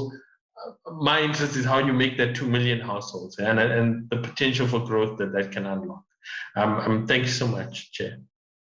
Thank you so much, Mr. Karim. I think those are great thoughts and sentiments that will help us conclude these discussions. So we're going to debate in your absence. We might mention your name, so check the record later. Or your name might be spoken about, but no, on a serious note, thank you so much for your time. And we are very mindful of the great work that the NYDA has done and the work that still needs to be done by the NYDA. So we definitely will be in touch. Don't leave that chat group now when Catherine says we must collaborate. So we're expecting you to lead that collaboration and engagement regarding that, Mr. Karim. So thank you so much also for your time, and we truly appreciate that. Thank you. Mr. Lavemba, I think we're going to go back to you because you mentioned, on the point where I was like, yeah, this is what it is, particularly on the point of export. When you export raw materials, you export the skill that is accompanied with it. I think that was a great point, and I never thought of it in that regard. Please expand as we interrupted you. Thanks, Babang. I want South Africa to listen, and when I walk away from here, if they forget anything I say, I need everybody to envision that if you lay down train tracks, it's hard work. It's night and day. But if you have done that, you build your stations in every area where you want people to be serviced from your train. And then from there, you put your tracks or your train on the tracks. And those ones, I refer to my SMMEs. I refer to my value chains. I refer to everybody that link into that whole value train concept. So when you look at, the beauty and personal care industry forms part of the wellness economy, which the wellness economy is $4.7 trillion US. At the BPC, or beauty and personal care, that's about 1 trillion. It's almost 3 or 4 times the GDP of South Africa alone, only the beauty and personal care globally. We do not have enough people yet in that industry. We are not saying that we're going to solve that problem, but we want to know that commitment and consistency is what's going to change the future of our South Africans. Number one is, once you start doing and you have about 40 or 50, it will grow to 100 SMMEs in that sector that will start using more raw materials from our farmers. And Yanesh said that we must own the value chain. So we say we are no more presenting, we are demonstrating how you own a value chain in an industry. When you come to our business, you will find that we are planting, we are extracting, we are testing, we are formulating, and then we are selling. Then we take and we duplicate it in SMMEs. They are planting, they are extracting, they are formulating, and they are selling. And we keep that going year after year, and we're growing small margins, but the growth is there. Eventually, we'll get to a place where we don't have to import raw materials anymore. We only export our raw materials, growing our economy. And that is how we see that we will be able to recover. We are not taking jobs away from anyone in our industry. So our business incubator is what we call an economically viable incubator. Every job we create is a brand new job. We don't turn a job from another industry. When we put people into our incubator, it's brand new jobs that we'll create. Eventually, Tabang, when you look, there's some sectors that we have not touched yet, like your fertilizer sector. Yes. Which is a subsector in agricultural. But if I have enough farmers, I can call on 3, 4 young black youngsters that have studied and qualified, and we can train them how to create fertilizer. We buy from them. And that is how we think, when we want to recover, we must not come with quick fixes. We have to sit back, we have to plan and have a 400-year plan. South Africa, it's sickening to see that you sit down and there's a 5-year plan. Then there's a 10-year plan. You can't have a 20-year plan. You have plans that go beyond you, 400 years, 500-year plan, so that when the next generation comes, they don't start over. Every time there's a new administration coming, we are starting over, and then we cannot get to that place where we really can say that our industry is making, or different industries are making an impact. So from my side, that is, I would like to give my other panel members also an opportunity. So I challenge South Africans, let's move away from old concepts like just a normal value chain. Let's move away from duplicating, start innovating. Thank you. Absolutely. Let me take the opportunity just to read some of the questions and comments on the virtual chat, so that we can afford an opportunity for you as our remaining panelists just to answer. I am cognizant of time because we were supposed to be done. However, you were made aware that our panels were overlapping, so I'm cognizant of that. We'll wrap up in the next 10 to 15 minutes. But we have here Adele who says, well said, Ms. Weinberg, together we are stronger. Siwelile then says, growing the manufacturing sector and ensuring that South Africa increases exports to the rest of Africa she's probably saying, or he's probably saying, that is critical. Inter-Africa trade is also important. The idea of small business has been oversold. Businesses must be encouraged to scale, and more South African businesses must be dominated, or must be dominant rather, in the rest of Africa and beyond. Perhaps, do you want to add on that, Mr. Naidu? What do you think of that particular comment? Yeah, I would agree with the scale comment. I want to make a comment on the corruption. I call it excuse, but before I comment on that, I just want to talk about what Ellis was talking about. So you can imagine what Ellis is doing is creating these pockets of excellence in a particular space. Right. And I think he's doing a phenomenal job. It's really amazing, and congratulations to all that you've achieved, and I wish you more. And my comment earlier was, how do we support Ellis in digitizing that business? So digitizing those pockets of excellence so that he can scale it to multiple places. And then we build the other side of the marketplace. Like Uber is a two-sided marketplace. We have drivers and we have people that want to go somewhere. So Ellis is creating the one side of the marketplace, the supply of a particular product, and he's managing the quality and creating opportunities and jobs in that space. Where we need to support him is the selling side. How do we create a brand, a marketplace that allows him, through his small SMMEs that he's creating, to sell his product globally? It's $1 trillion industry, and that's what we should be focusing on, is digitizing Ellis's business and his small SMMEs into a network, so we Uberize the fragrance industry and we become the brand around the world that if you want the fragrance, you got to buy it from South Africa. That's the one comment about how you scale these pockets of excellences by digitizing. And to the comment about corruption, not to minimize the impact of corruption, it has a maximum impact, but I often find that it's an excuse that we all hide behind. It's a reason why we're not doing things, is because of corruption. And my experience, working globally across the world, in the Western world, and in developing countries, corruption is everywhere. It's just hidden differently. The 2008 financial crisis was all around corruption. It was a corrupt cartel that created this 2008 financial crash. That's the fact. It was corruption. And I think the biggest impact we have, the biggest challenge we have in South Africa is not corruption, it's incompetence. And our always hiding behind reasons why we can't do things. We've lost our get up and do it attitude. despite what the challenges we have. And I think it's the incompetence of basic service delivery like water and electricity that has a far bigger impact than the sort of large-scale corruption that we see, which has an impact, of course. But I think we tend to give ourselves grace for not succeeding and blame it on corruption. Just my comment on corruption, and again, not to minimize what the impact of corruption, but we should be succeeding despite the corruption, is what I'm trying to say. And other people have done that. Ellis is a good example. Okay. Yeah, I'm just jumping in because in the ocean. Go ahead, Mr. Green. You want us to engage without having the air traffic controller there.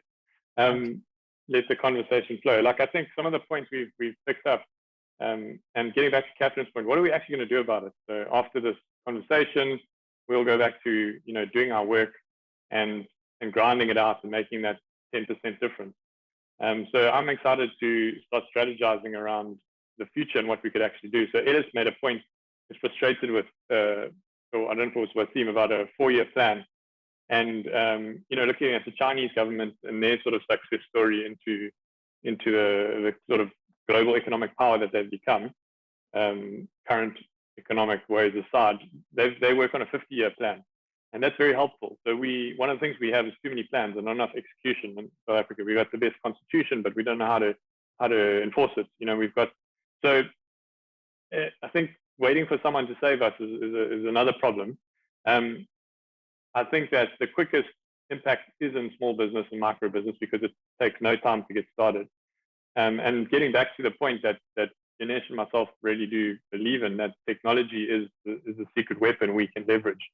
So how do we work together, put our effort in one place where we start to build this technology that can scale and scale to a global economy? And I think for me, that if I dream about the way that South Africa could get out of the current state they're in within the next 10 years, it would have to be through mass rollout of access to data and computing. So it would be digital, it would be leveraging digital technology.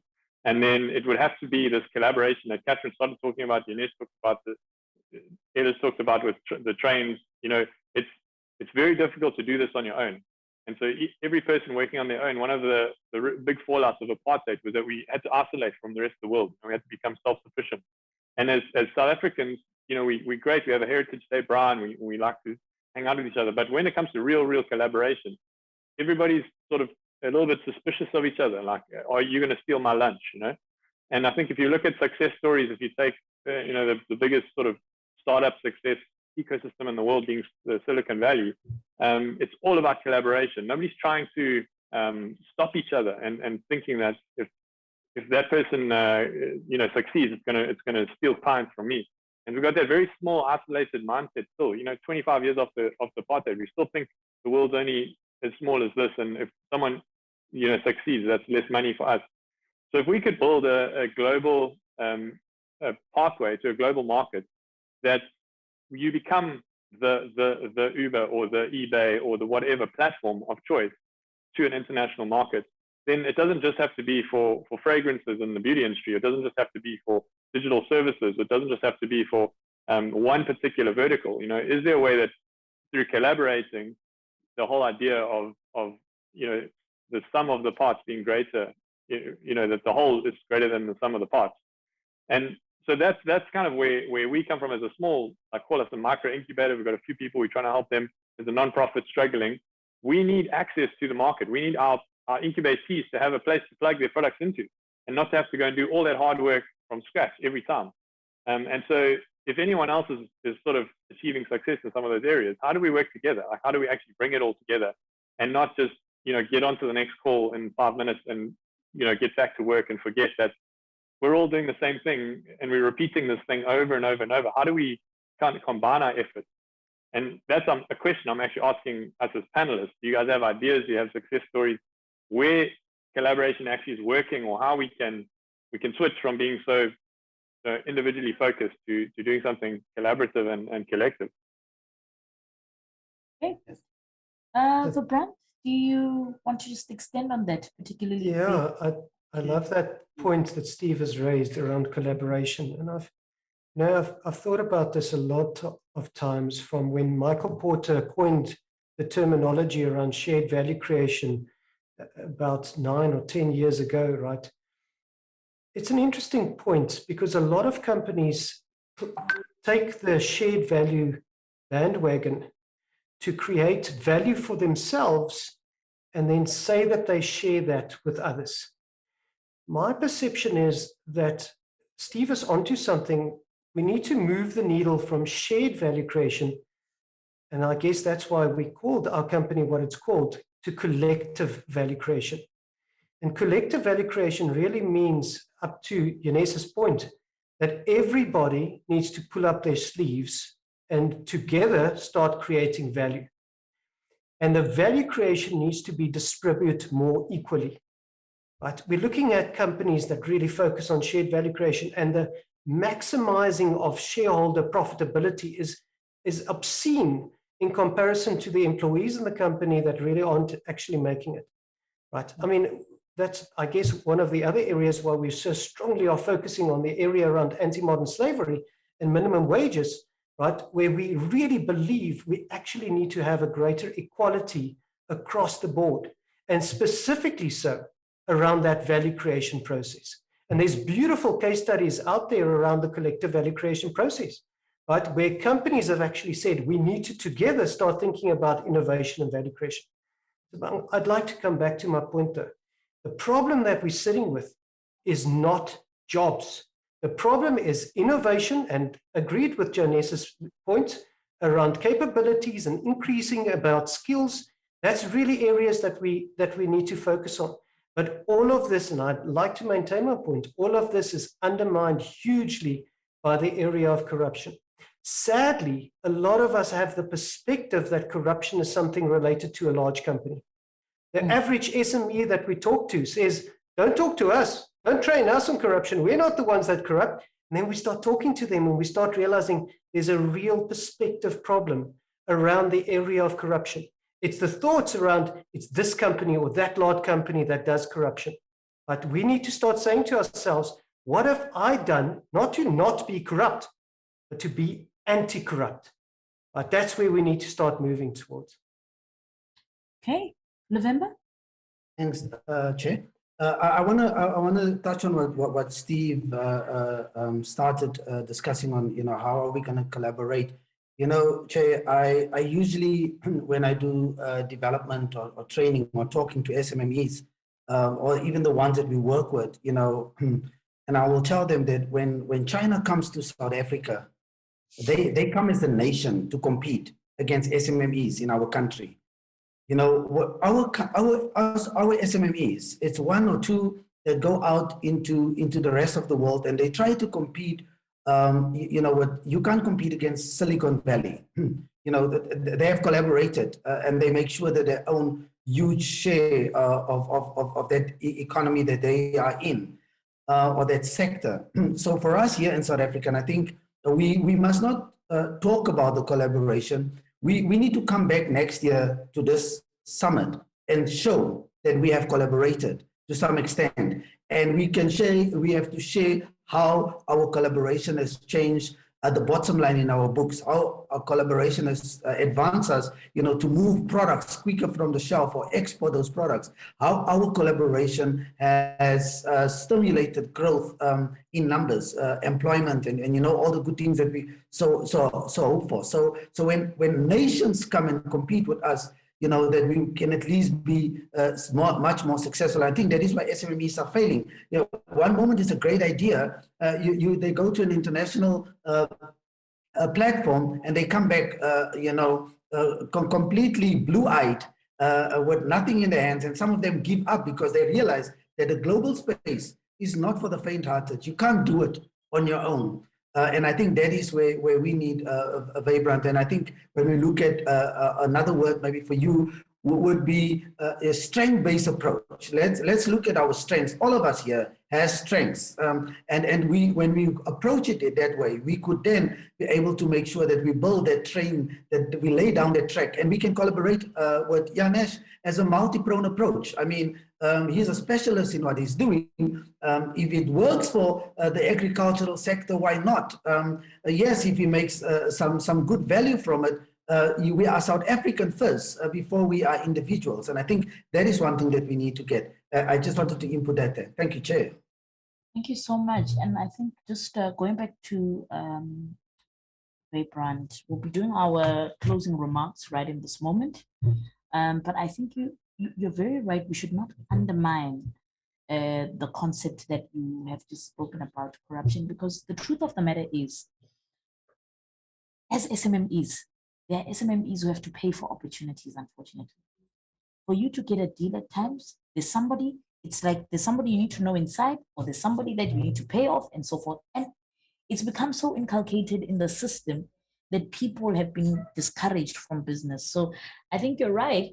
There's a balance between Vanesh's comment and also what Stephen has shared as well. But it's also something that is like a spanner in the works. You know that mosquito that bites you, né? The mosquito is gone, but it's bitten you. And you still have to scratch. It's a very irritating thing, as small as it is, but it has its impact. It leaves a mark on you, right? So with that, can I have your closing remarks? We'll start with Weybrand and then everybody else. And we'll see how we take this offline and make it tangible and formalize it into something concrete. Weybrand, over to you. Thank you, Thabang. Thank you so much. And such stunning conversation from all the panelists. And I really applaud everybody in terms of the work that we're doing together as well, I think, in this space, right? We all are in it for South Africa. I think for me, it's really important that we roll up our sleeves and get busy with the stuff that we need to in terms of changing mindsets in this country. And one of those mindsets is around actually working around capabilities, right? One of the other mindsets really that we need to start saying is, how do we start building an ethical ecosystems everywhere? And absolutely, to Yanes's point around digitalization of that. Yes, we need to start thinking around how do we digitalize that? But we need to start thinking from an ethical ecosystem point of view, how will we change this country? One ecosystem at a time, right? Because otherwise, what we're going to do is keep undermining our own development. And we must actually say, absolutely, how do we work together around getting those ethical places in place so we can actually create those machinery that starts working on it? But what sadly needs to be considered is we are all about the variation control. And when we start thinking about scalability, we need to start thinking what leads to variation around scale. Brilliant discussion from everybody on this panel around that. Thank you so much. Thank you. Thank you. Appreciate your contribution there. Can we have Yanesh? Then we'll have Stephen, and then we'll conclude with you, Mr. Lavemba. So thanks. So just a couple of closing comments, and thanks for the fascinating discussion to the other panelists. So to Stephen's question about what do we do now, I believe this comment may sound selfish, but I think that somebody just has to take a step forward and create the platform. I don't believe the reality on the ground is that if we sit and have 100 meetings together talking about how we're going to collaborate, it's not going to actually end up with anything. Somebody has to take a leadership role, put their foot forward, create the Uber, if you want to call it that, and then people, if it works, people will follow. And you have to, I think the ethical side of it is you have to make it on the fair shared value principles that we spoke about earlier. And I think somebody just has to take a step forward. Airbnb didn't wait for somebody, they took a step forward. They didn't need the government to help them with it, they just did it. So I think that's the point. Somebody just has to take the step forward. We're trying to take the step forward, whether we work or not, we'll see. Hopefully next year I'll be able to answer. With regards to the international market, Ellis, I agree with your point about, the international market is not easy. It's a dog-eat-dog world out there, and you got to have support around you, and you can't do it alone. But I think the golden opportunity for us in the next 25 years, and all developed countries understand this, is sub-Saharan Africa. And we have to take advantage of our know-how. We're in the place. And that is our competitive advantage. And we have to seize that with both hands, because somebody else will seize it if we don't. And I think we need to focus our efforts on exporting into the sub-Saharan Africa. That's where the biggest growth is going to happen in the next 50 years. That's where the biggest opportunity and the biggest need for youth unemployment is. And so we're changing our business model to sell machines, from selling machines into Germany to selling distributed manufacturing into Africa. That's my closing comments. I think the marketplace is on our doorstep. Thank you so much, Mr. Naidu. Absolutely, we're going to take it forward. We definitely will. And we must have those meetings. But the different thing is they're going to become tangible results. So we'll make sure that things are implemented. But thank you very much, and for all that your organization is doing. Let's have Stephen there with the closing remarks. Yeah, again, thanks for everybody's input and the fact that we're having this conversation and actually putting some time and energy into how do we solve these problems. At least that's a step forward.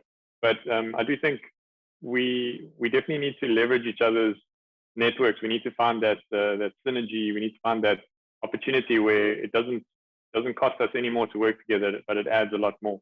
I think that you're right, someone does need to take the lead. But if we do it completely isolated on our own, then there's no buy-in. And everybody's got their own thing they're working on, and their own thing's going to be the great. The amount of platforms that people have told me they're starting specifically for startups in Africa to sell online. There's too many, and they're all over the place, and they're replicating all that works out. You almost need a ground zero to work from, where there can be a sort of enough credibility, enough critical mass of people that sort of sign into some sort of commitment to say, you know, we'll be part of this thing. We will support it. If it's your platform, you know, like great, like we'll support it. Like, how do we use your platform to help our people develop? How does Ellis get his people through that platform? Or if it's your platform that's sort of the code base, and we build a functionality, and you create that ability for you to plug in different industries. But again, that know-how and that network effect. So I had a little meeting with my team this week, and I asked them a simple question: what's the biggest sale you could make this week? And what's the amount, and how would you do it? And I had answers from 100 Rand to 5 million Rand or 10 million Rand. And the difference being the network of people that person was connected to. And so that's where, you know, from the 10 million to the 100 million to the billion, you know, there's some of us have those connections, some of us don't.